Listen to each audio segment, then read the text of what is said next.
ನಮಸ್ಕಾರ ಎಲ್ಲರಿಗೂ. ನಮ್ಮ ಕರ್ನಾಟಕದ ಹೆಮ್ಮೆಯ ರೈತ ಬಂಧುಗಳೇ, ಇಂದಿನ ಈ ವಿಶೇಷ ಅಡಿಕೆ ಬೆಳೆ ಅಡಿಕೆ ಬೆಳೆ ವೆಬಿನಾರ್ಗೆ ನಿಮ್ಮೆಲ್ಲರಿಗೂ ಹಾರ್ದಿಕ ಸ್ವಾಗತ.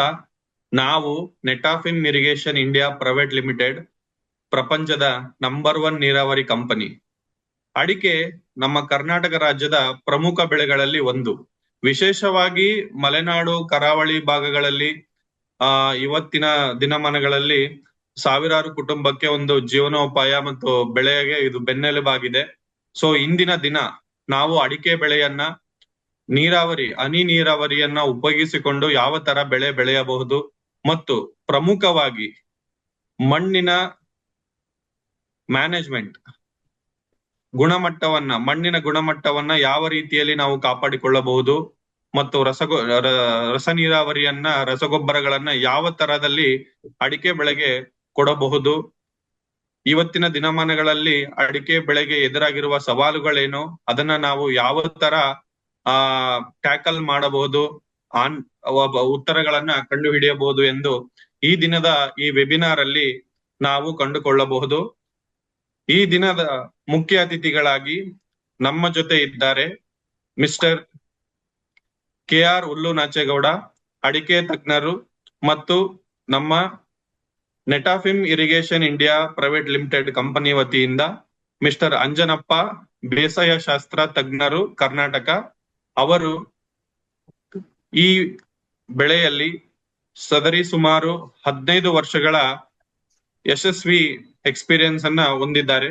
ಸೊ ತಡ ಮಾಡದೆ ರೈತರೇ, ಇಂದಿನ ದಿನ ಈ ವೆಬಿನಾರ್ ನಿಮಗೋಸ್ಕರ ನೆಟಾಫಿಮ್ ಕಂಪನಿ ವತಿಯಿಂದ ರೈತರಿಗೋಸ್ಕರ ರೈತರ ಇಳುವರಿಯನ್ನ ಹೆಚ್ಚಿಸಲು ಮತ್ತು ನೀರಾವರಿಯನ್ನ ಸರಿಯಾದ ನಿರ್ವಹಣೆ ಮಾಡಲು ಈ ವೆಬಿನಾರ್ ಸಹಾಯವಾಗುತ್ತದೆ ಎಂದು ನಾವು ನಂಬುತ್ತೇವೆ. ರೈತರಲ್ಲಿ ವಿನಂತಿ ಏನೆಂದರೆ, ನಿಮ್ಮಲ್ಲಿ ಏನಾದರೂ ಪ್ರಶ್ನೆಗಳಿದ್ದರೆ ವೆಬಿನಾರ್ನ ಕೊನೆಯ ಅವಧಿಯಲ್ಲಿ ನಾವು ಪ್ರಶ್ನೋತ್ತರ ಸೆಷನ್ ಅನ್ನ ಇಟ್ಕೊಂಡಿದ್ದೀವಿ. ಸೊ ನಿಮ್ಮ ಯಾವುದೇ ಪ್ರಶ್ನೆಗಳಿರಲಿ, ನಮ್ಮ ಎಕ್ಸ್ಪರ್ಟ್ ಏನಿದ್ದಾರೆ ಅವರು ಅದಕ್ಕೆ ಉತ್ತರವನ್ನ ಕೊಡಲಿದ್ದಾರೆ. ಸೊ ನೀವು ನಿಮ್ಮ ಪ್ರಶ್ನೆಗಳು ಏನಾದ್ರು ಇದ್ದರೆ ನಿಮ್ಮ ಹ್ಯಾಂಡ್ ಅನ್ನ ರೈಸ್ ಮಾಡಬಹುದು ಝೂಮ್ ಆಪ್ ಅಲ್ಲಿ. ಇಲ್ಲ ಅಂತ ಹೇಳಿದ್ರೆ ಕೆಳಗಡೆ ಝೂಮ್ ಆಪ್ ಕೆಳಗಡೆ ನೀವು ನೋಡಬಹುದು ಚಾಟ್ ಬಾಕ್ಸ್ ಅಂತ ಇರುತ್ತದೆ, ಅಲ್ಲಿ ನಿಮ್ಮ ಪ್ರಶ್ನೆಗಳನ್ನ ನೀವು ಕಳುಹಿಸಬಹುದು.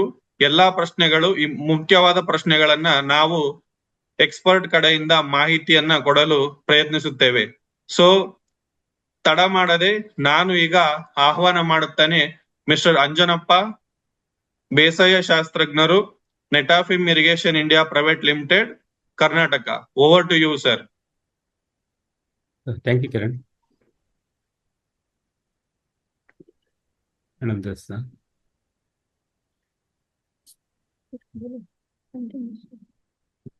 Okay.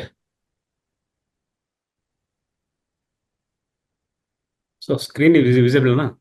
Okay. The voice is Kiran. My voice is clear, huh? Is it audible? Audible, sir. Start ಮಾಡಿ. Okay. Okay. ಎಲ್ಲ ಪಾರ್ಟಿಸಿಪೇಟ್ ಮಾಡ್ತಕ್ಕಂಥ ಪ್ಯಾನಲಿಸ್ಟ್ಗೆ ಮತ್ತು ರೈತ ಬಾಂಧವರಿಗೆ ನನ್ನ ನಮಸ್ಕಾರಗಳು. ನಾನು ಇವತ್ತು ಹನಿ ನೀರಾವರಿಯಲ್ಲಿ ಅಡಿಕೆ ಬೆಳೆಯನ್ನು ಹೇಗೆ ಮಾಡೋದು ಅಂತ ಇನ್ಫಾರ್ಮೇಶನ್ ಕೊಡ್ತಾ ಇದ್ದೇನೆ.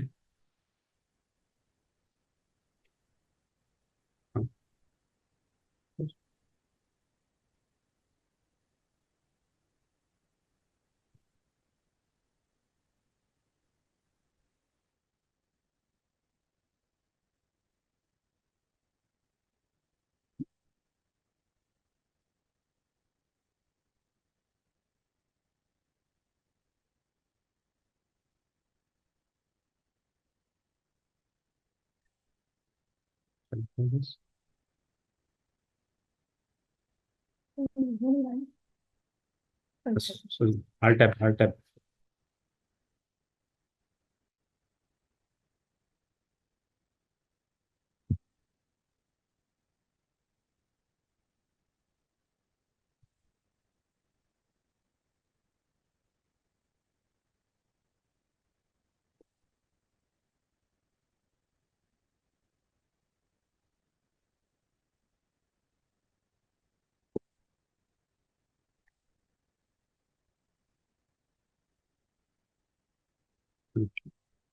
ಸೊ ಫಸ್ಟ್ ನೆಟಾಫಿಮ್ ಬಗ್ಗೆ ಇಂಟ್ರಡಕ್ಷನ್ ಕೊಡ್ತಾ ಇದೀನಿ. ನೆಟಾಫಿಮ್ ಹೈಲೈಟ್ಸ್. ಸೊ ನೆಟಾಫಿಮ್ ಅನ್ನೋದು ಮೂಲತಃ ಇಸ್ರೇಲಿ ಕಂಪನಿ. ಇದು ವರ್ಲ್ಡ್ ನಂಬರ್ 1 ಇರಿಗೇಷನ್ ಕಂಪನಿ. ಅಂದ್ರೆ 1965ರಲ್ಲಿ ಇರಿಗೇಷನ್ ಟೆಕ್ನಾಲಜಿಯನ್ನ ಕಂಡುಹಿಡಿದಿರ್ತಕ್ಕಂಥ ಮೊದಲ ಕಂಪನಿ. ಆಮೇಲೆ 1965ನೇ ಇಸ್ವಿಯಲ್ಲಿ ಕಂಪನಿಯ ಸ್ಟಾರ್ಟ್ ಮಾಡ್ತು ಇಸ್ರೇಲ್ ಹೆಡ್ ಕ್ವಾರ್ಟರ್ಸ್. ಈಗ world number 1 drip irrigation company Netafim. So ಅದಲ್ಲದೆ 30% ಮಾರ್ಕೆಟ್ ಶೇರ್ ಅನ್ನು ಹೊಂದಿದೆ ಪ್ರಪಂಚದಲ್ಲಿ. It's working in more than 110 countries, ಅಂದ್ರೆ 110 ಕಂಟ್ರೀಸ್ ಅಲ್ಲಿ ವರ್ಕ್ ಮಾಡ್ತಾ ಇದೆ. 33 ಸಬ್ಸಿಡಿಯರೀಸ್ ಇದಾವೆ. 150 ಅಗ್ರಾನಮಿಕ್ ಎಕ್ಸ್ಪರ್ಟ್ಸ್ ವರ್ಲ್ಡ್ ವೈಲ್ಡ್ ಅಲ್ಲಿ ಮತ್ತೆ all over the world more than 110 countries ಅಲ್ಲಿ ವರ್ಕ್ ಮಾಡ್ತಾ ಇದ್ದಾರೆ. ಹೆಡ್ ಕ್ವಾರ್ಟರ್ ಬಂದು ಇಸ್ರೇಲ್ ಅಲ್ಲಿದೆ. 180 ಪ್ರಾಜೆಕ್ಟ್ ಇಂಜಿನಿಯರ್ಸ್ ಇದ್ದಾರೆ. ಆಮೇಲೆ 2 ರೀಸೈಕ್ಲಿಂಗ್ ಪ್ಲಾಂಟ್ಸ್ ಇದಾವೆ. 18 ಮ್ಯಾನುಫ್ಯಾಕ್ಚರಿಂಗ್ ಪ್ಲಾಂಟ್ಸ್ ಇದಾವೆ. ಆಮೇಲೆ ಟರ್ನ್ ಓವರ್ ಬಂದು $1.1 billion. More than 5,000 employees work ಮಾಡ್ತಾ ಇದ್ದಾರೆ. 60 years of experience of innovation ಇದೆ. ಸೊ ಅಂದ್ರೆ 1965 ಅಲ್ಲಿ ಸ್ಟಾರ್ಟ್ ಆಗಿದೆ ಕಂಪನಿ. ಈಗ 2026 ಅಂದ್ರೆ ಮೋರ್ ದನ್ 60 years ಆಯ್ತು. ಸೊ ಈಗ ಆಮೇಲೆ ಇದು ನಾವು ಪ್ರಪಂಚದ ಬಗ್ಗೆ ಹೇಳಿದ್ದಾಯ್ತು. ಈಗ ಇಂಡಿಯಾ ಬಗ್ಗೆ ಬರೋಣ. ಇಂಡಿಯಾದಲ್ಲಿ ಸುಮಾರು 28 ವರ್ಷಗಳಾಯ್ತು ನೆಟಾಫಿಮ್ ಮಾರ್ಕೆಟ್ಗೆ ಬಂದು. So 20 years of farming excellence in India. So ಆಮೇಲೆ ಇಲ್ಲಿ largest player in drip irrigation. 28+ lakhs acres of area cover ಆಗಿದೆ ನೆಟಾಫಿಮ್ ಇಂದ. 13 ಲಕ್ಷಕ್ಕೂ ಹೆಚ್ಚಿನ ಫಾರ್ಮರ್ಸ್ಗೆ ನಾವು ಡ್ರಿಪ್ ಇರಿಗೇಷನ್ ಮತ್ತೆ ಸೊಲ್ಯೂಷನ್ಸ್ ಅನ್ನ ಕೊಟ್ಟಿದ್ದೀವಿ. 2,500ಕ್ಕಿಂತನೂ ಹೆಚ್ಚಿನ ಡೀಲರ್ಸ್ ಇದ್ದಾರೆ ನೆಟಾಫಿಮ್ ಇಂಡಿಯಾದಲ್ಲಿ. 3 ಮ್ಯಾನುಫ್ಯಾಕ್ಚರಿಂಗ್ ಪ್ಲಾಂಟ್ಸ್, ಅಂದ್ರೆ ಇಲ್ಲಿ 2 ಬರೋಡಾದಲ್ಲಿದೆ, 1 ಚೆನ್ನೈಯಲ್ಲಿದೆ. ಆಮೇಲೆ 1,500+ ಡೆಡಿಕೇಟೆಡ್ ಸ್ಟಾಫ್ ನೆಟಾಫಿಮ್ ಅಲ್ಲಿ ಇದೆ. ಇದಾರೆ, ಎಲ್ಲರೂ ವರ್ಕ್ ಮಾಡ್ತಾ ಇದ್ದಾರೆ. ಇದು ಮ್ಯಾನುಫ್ಯಾಕ್ಚರಿಂಗ್ ಪ್ಲಾಂಟ್ಸ್, ಅಂದ್ರೆ ಬರೋಡಾದಲ್ಲಿ 2 ಇದಾವೆ, ಚೆನ್ನೈಯಲ್ಲಿ 1 ಇದೆ.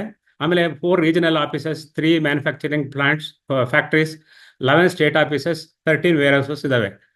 ಈಗ ನಾವು ನಮ್ಮ ಆಫರಿಂಗ್ಸ್, ನೆಟಾಫಿಮ್ನ ಆಫರಿಂಗ್ಸ್ ಏನು ಅಂತ ನೋಡೋಣ. ಅಂದ್ರೆ ರೈತರಿಗೆ ಏನೇನು ಪ್ರಾಡಕ್ಟ್ಸ್ ಅನ್ನು ಕೊಡ್ತಾ ಇದೆ. Precision irrigation and fertigation. Precision irrigation ಅಲ್ಲಿ ಈ ಮೈನ್ ಏನು ಉದ್ದೇಶ, ಬೇರ್ನ ವಲಯಕ್ಕೆ ನೀರು ಕೊಡಬೇಕು, ಬೇರ್ನ ವಲಯಕ್ಕೆ ಗೊಬ್ಬರ ಕೊಡಬೇಕು. ಎಷ್ಟು ಬೇಕು ಅಷ್ಟನ್ನ ಕೊಡಬೇಕು, ನಿಧಾನವಾಗಿ ಕೊಡಬೇಕು. ಆ ನಿಧಾನವಾಗಿ ಯಾವ ತರ ಕೊಡಬೇಕು ಅಂದ್ರೆ, ಬೇರ್ನ ವಲಯದಲ್ಲಿ ನೀರು ಇರಬೇಕು, ಗಾಳಿ ಇರಬೇಕು, ಆ ಸ್ಪೀಡಲ್ಲಿ ಮಾತ್ರ ಕೊಡಬೇಕು. ಹೆಚ್ಚಿನ ಸ್ಪೀಡಲ್ಲಿ ನೀರನ್ನು ಕೊಟ್ಟರೆ ಏನಾಗುತ್ತೆ, ಅಲ್ಲಿ ಗಾಳಿ ಇರಲ್ಲ, ಬರೀ ನೀರು ತುಂಬಿಕೊಂಡಿರ್ತದೆ. ಆಗ ಬೇರ್ನ ಉಸಿರಾಟ ಕಷ್ಟ ಆಗ್ತದೆ. ಅಂದ್ರೆ ಈ ಮಣ್ಣಿನ ಇನ್ಫಿಲ್ಟ್ರೇಷನ್ ರೇಟ್ ಏನಿದೆ ಆದರಷ್ಟು ಇಲ್ಲ, ಅದಕ್ಕಿಂತ ಕಡಿಮೆ ಕೊಟ್ರೇನೆ ನೀರು ಗಾಳಿ ಎರಡೂ ಇರೋದಕ್ಕೆ ಸಾಧ್ಯ. ನಾವು ಮಣ್ಣಿನ ಇನ್ಫಿಲ್ಟ್ರೇಷನ್ ರೇಟ್ಗಿಂತ ಜಾಸ್ತಿ ನೀರನ್ನು ಕೊಟ್ಟರೆ ಏನಾಗುತ್ತೆ, ಅಲ್ಲಿ ನೀರೇ ಜಾಸ್ತಿ ಇರ್ತದೆ, ಗಾಳಿ ಇರಲ್ಲ, ಅಂದ್ರೆ ಫೀಲ್ಡ್ ಕೆಪಾಸಿಟಿಯಲ್ಲಿ ಇರಲ್ಲ. ಅದಕ್ಕಾಗಿ ನಮ್ಮಲ್ಲಿ ಇನ್ಲೈನ್ ಡ್ರಿಪ್ ಇದೆ. ಅಂದ್ರೆ ಇನ್ಲೈನ್ ಡ್ರಿಪ್ ಅಂದ್ರೆ ಏನು, 40 ಸೆಂಟಿಮೀಟರ್ ಒಂದು ಡ್ರಿಪ್ಪರು, 2 ಲೀಟರ್ ನೀರು ಬರೋದು, 3 ಲೀಟರ್ ನೀರು ಬರೋದು, ಆ ಥರ ಇದೆ. ಆಮೇಲೆ ಅಡಿಕೆಗೆ ಆನ್ಲೈನ್ ಡ್ರಿಪ್ಪರ್ಸ್ ಇದಾವೆ, 8 ಲೀಟರ್ PC ಡ್ರಿಪ್ಪರ್ಸ್, ನಾನ್ PC ಡ್ರಿಪ್ಪರ್ಸ್, 8 LPH ಕೊಡೋದಿದೆ. ಅಂದ್ರೆ ಇಲ್ಲಿ ಇನ್ಲೈನ್ ಡ್ರಿಪ್ ಮತ್ತೆ ಆನ್ಲೈನ್ ಡ್ರಿಪ್ ಎರಡನ್ನೂ ಅಡಿಕೆಗೆ ಉಪಯೋಗಿಸ್ತಾ ಇದ್ದಾರೆ. ಇದ್ರ ಜೊತೆಗೆ ಏನಿದೆ, ಬೇರೆ ಬೇರೆ ಪ್ರಾಡಕ್ಟ್ಸ್ ಎಲ್ಲ ನಮ್ಮಲ್ಲಿ ಇದಾವೆ. ಸೊ ಏನು, ಇನ್ಲೈನ್ ಡ್ರಿಪ್ಪರ್ಸ್ ಆಗಿರ್ಬೋದು, ಆನ್ಲೈನ್ ಡ್ರಿಪ್ಪರ್ಸ್ ಆಗಿರ್ಬೋದು. ಆಮೇಲೆ ಫಾಗರ್ಸ್, ಗ್ರೀನ್ ಹೌಸ್ ಅಲ್ಲಿ ಕ್ಲೈಮೇಟ್ ಕಂಟ್ರೋಲ್ ಮಾಡೋದಕ್ಕೆ ಫಾಗರ್ಸ್ ಆಗಿರ್ಬೋದು, ಆಟೋಮೇಷನ್ ಆಗಿರ್ಬೋದು, ಎಲ್ಲ ಪ್ರಾಡಕ್ಟ್ಸ್, ಫಿಲ್ಟರ್ಸ್ ಆಗಿರ್ಬೋದು, ಈ ತರ ಡ್ರಿಪ್ ಇರಿಗೇಷನ್ ಬೇಕಾದ ಎಲ್ಲ ಆಕ್ಸೆಸರೀಸು ನಮ್ಮಲ್ಲಿದ್ದಾವೆ.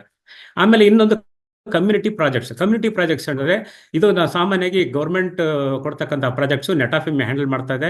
ಆಮೇಲೆ ಇಲ್ಲಿ ಅಜ್ಜಂಪುರ ಆಗ್ಬೋದು, ಚಿಕ್ಕಮಗಳೂರು ಏರಿಯಾ ಆಗ್ಬೋದು, ನಾರ್ತ್ ಕರ್ನಾಟಕದಲ್ಲಿ ಪ್ರಾಜೆಕ್ಟ್ಸ್ ಇದೆ, ಗದಗ ಡಿಸ್ಟಿಕ್ ಅಲ್ಲೇ ಮಾಡ್ತಾ ಇದೀವಿ.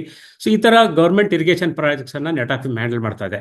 ಇದಲ್ಲದೆ ಅಗ್ರಾನಮಿ ಸಪೋರ್ಟ್ ಅಂದ್ರೆ ಏನು, ದೊಡ್ಡ ಈಗ ಸುಮಾರು ಸಾಫ್ಟ್ವೇರ್ ಇಂಜಿನಿಯರ್ಸ್ ಎಲ್ಲ ದೊಡ್ಡ ಪ್ರಾಜೆಕ್ಟ್ಸ್ ಇರೋ, ದೊಡ್ಡ ಏರಿಯಾ ಇರೋರೆಲ್ಲ ಹೆಚ್ಚಾಗಿ ನೆಟಾಫಿಮ್ ಟ್ರಿಪ್ ಬರ್ತಾ ಇದ್ದಾರೆ. ಅವ್ರಿಗೆ ಏನಾಗುತ್ತೆ, ಬೇಸಿಕಲಿ ಫಾರ್ಮರ್ಸ್ ಅಲ್ಲದೆ ಇರೋದ್ರಿಂದ ಅವ್ರಿಗೆ ಅಗ್ರಾನಮಿ ಸಪೋರ್ಟ್ ಬೇಕಾಗುತ್ತೆ. ಅಂತ ರೈತರಿಗೆ ನೀರು ಮತ್ತೆ ಗೊಬ್ಬರ ಕೊಡೋದು ಹೇಗೆ ಮ್ಯಾನೇಜ್ ಮಾಡೋದು ಅನ್ನೋದನ್ನ ನಾವು ಗೈಡ್ ಮಾಡ್ತೀವಿ. ಆಮೇಲೆ ಡಿಜಿಟಲ್ ಫಾರ್ಮಿಂಗ್ ಅಂತಂದ್ರೆ ಸಾಮಾನ್ಯವಾಗಿ ಇದು ಮ್ಯಾನ್ಯಲಿ ಅಲ್ಲ. ಸೊ ಈ ನೀವು very much less of manual, more of digital. ಅಂದ್ರೆ ಸಾಮಾನ್ಯವಾಗಿ ಇಲ್ಲಿ ನಾವೇನ್ ಮಾಡ್ತೀವಿ, ಎಲ್ಲ ಕಂಟ್ರೋಲರ್ ಅಂದ್ರೆ ಇರಿಗೇಷನ್ ಕಂಟ್ರೋಲ್ ಮಾಡೋದಕ್ಕೆ ಕಂಟ್ರೋಲರ್ ಇರ್ತದೆ, ಗೊಬ್ಬರ ಕೊಡೋದಕ್ಕೆ ಫರ್ಟಿಗೇಷನ್ ಕಂಟ್ರೋಲ್ ಡೋಸಿಂಗ್ ಯೂನಿಟ್ಸ್ ಇರ್ತವೆ. ಸೊ ಅಲ್ಲಿ ಪ್ರೋಗ್ರಾಮಿಂಗ್ ಮಾಡಿರ್ತಾರೆ, ಎಷ್ಟು ಗಂಟೆ ನೀರು ಹೋಗ್ಬೇಕು, ಎಷ್ಟು ಗೊಬ್ಬರ ಕೊಡಬೇಕು ಅಂತ. ಅದಕ್ಕೆ ತನ್ನಷ್ಟೇ ಆ ಪ್ರೋಗ್ರಾಮ್ ಪ್ರಕಾರ ತಗೊಳುತ್ತೆ. ಕರೆಂಟ್ ಬಂದ ಮೇಲೆ ಸಿಸ್ಟಮ್ ಆನ್ ಆಗುತ್ತೆ, ಇರಿಗೇಷನ್ ಫರ್ಟಿಗೇಷನ್ ಎಲ್ಲ ಮುಗಿದ ಮೇಲೆ ಆಫ್ ಆಗುತ್ತೆ. ಸೊ ಈ ತರ ಎಲ್ಲ ನಾವು ಇದು ಮೊಬೈಲ್ ಇಂದನೇ ಕನೆಕ್ಟ್ ಮಾಡ್ಬೋದು. ಆದರೆ ಫಿಸಿಕಲ್ ಆಗಿ ಪ್ರೆಸೆನ್ಸ್ ಬೇಕಾಗಿರಲ್ಲ, ಎಲ್ಲೇ ಇರಲಿ ಅಲ್ಲಿಂದಾನೇ ಹ್ಯಾಂಡಲ್ ಮಾಡಿ ಇರಿಗೇಷನ್ ಫರ್ಟಿಗೇಷನ್ ಮ್ಯಾನೇಜ್ ಮಾಡೋವಂಥ ಡಿಜಿಟಲ್ ಫಾರ್ಮಿಂಗ್ ಸೊಲ್ಯೂಷನ್ಸು ನೆಟಾಫಿಮ್ ಅಲ್ಲಿ ಇದಾವೆ. ಸೊ ಆಮೇಲೆ ಇಲ್ಲಿ why partner with us. So Netafim ಜೊತೆ ಯಾಕೆ ಅಂತಂದ್ರೆ farmers to farmers for farmers.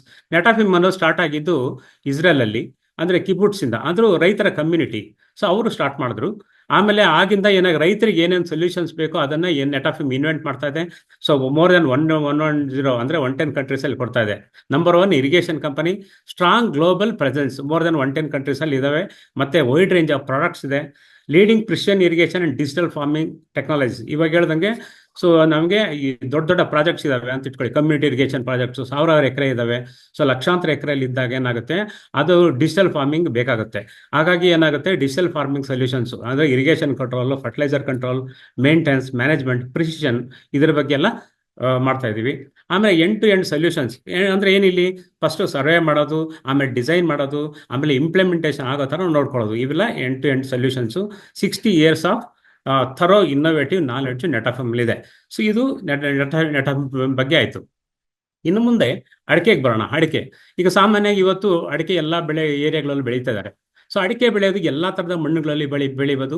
Mainly high rain fall ಇರೋ ಏರಿಯಾದಲ್ಲಿ ಲ್ಯಾಟ್ರೈಟ್ ಸಾಯಿಲ್ ಅಲ್ಲಿ ಹೆಚ್ಚಾಗಿ ಬೆಳೀತಾರೆ. ಆಮೇಲೆ ಪ್ಯಾಡಿ ಸಾಯಿಲ್ಸ್ ಅಲ್ಲಿ ಹೆಚ್ಚಾಗಿ ಬೆಳೀತಾರೆ. ಪ್ಲೇನ್ ರೀಜನ್ಸ್ ಅಲ್ಲೆಲ್ಲ ಹೆಚ್ಚಾಗಿ ಬೆಳೀತಾರೆ. ಅಂದ್ರೆ ಎಲ್ಲಾ ಪ್ರದೇಶಗಳಂದ್ರೆ ಏನು, ತುಮಕೂರು ಆಗ್ಬೋದು, ಚಿತ್ರದುರ್ಗ ಆಗ್ಬೋದು, ಕರಾವಳಿ ಏರಿಯಾ ಆಗ್ಬೋದು, ದಾವಣಗೆರೆ ಜಿಲ್ಲೆಗಳೆಲ್ಲ ಆಗ್ಬೋದು, ಎಲ್ಲ ಏರಿಯಾದಲ್ಲೂ ಅಡಿಕೆ ಬೆಳೀತಾರೆ.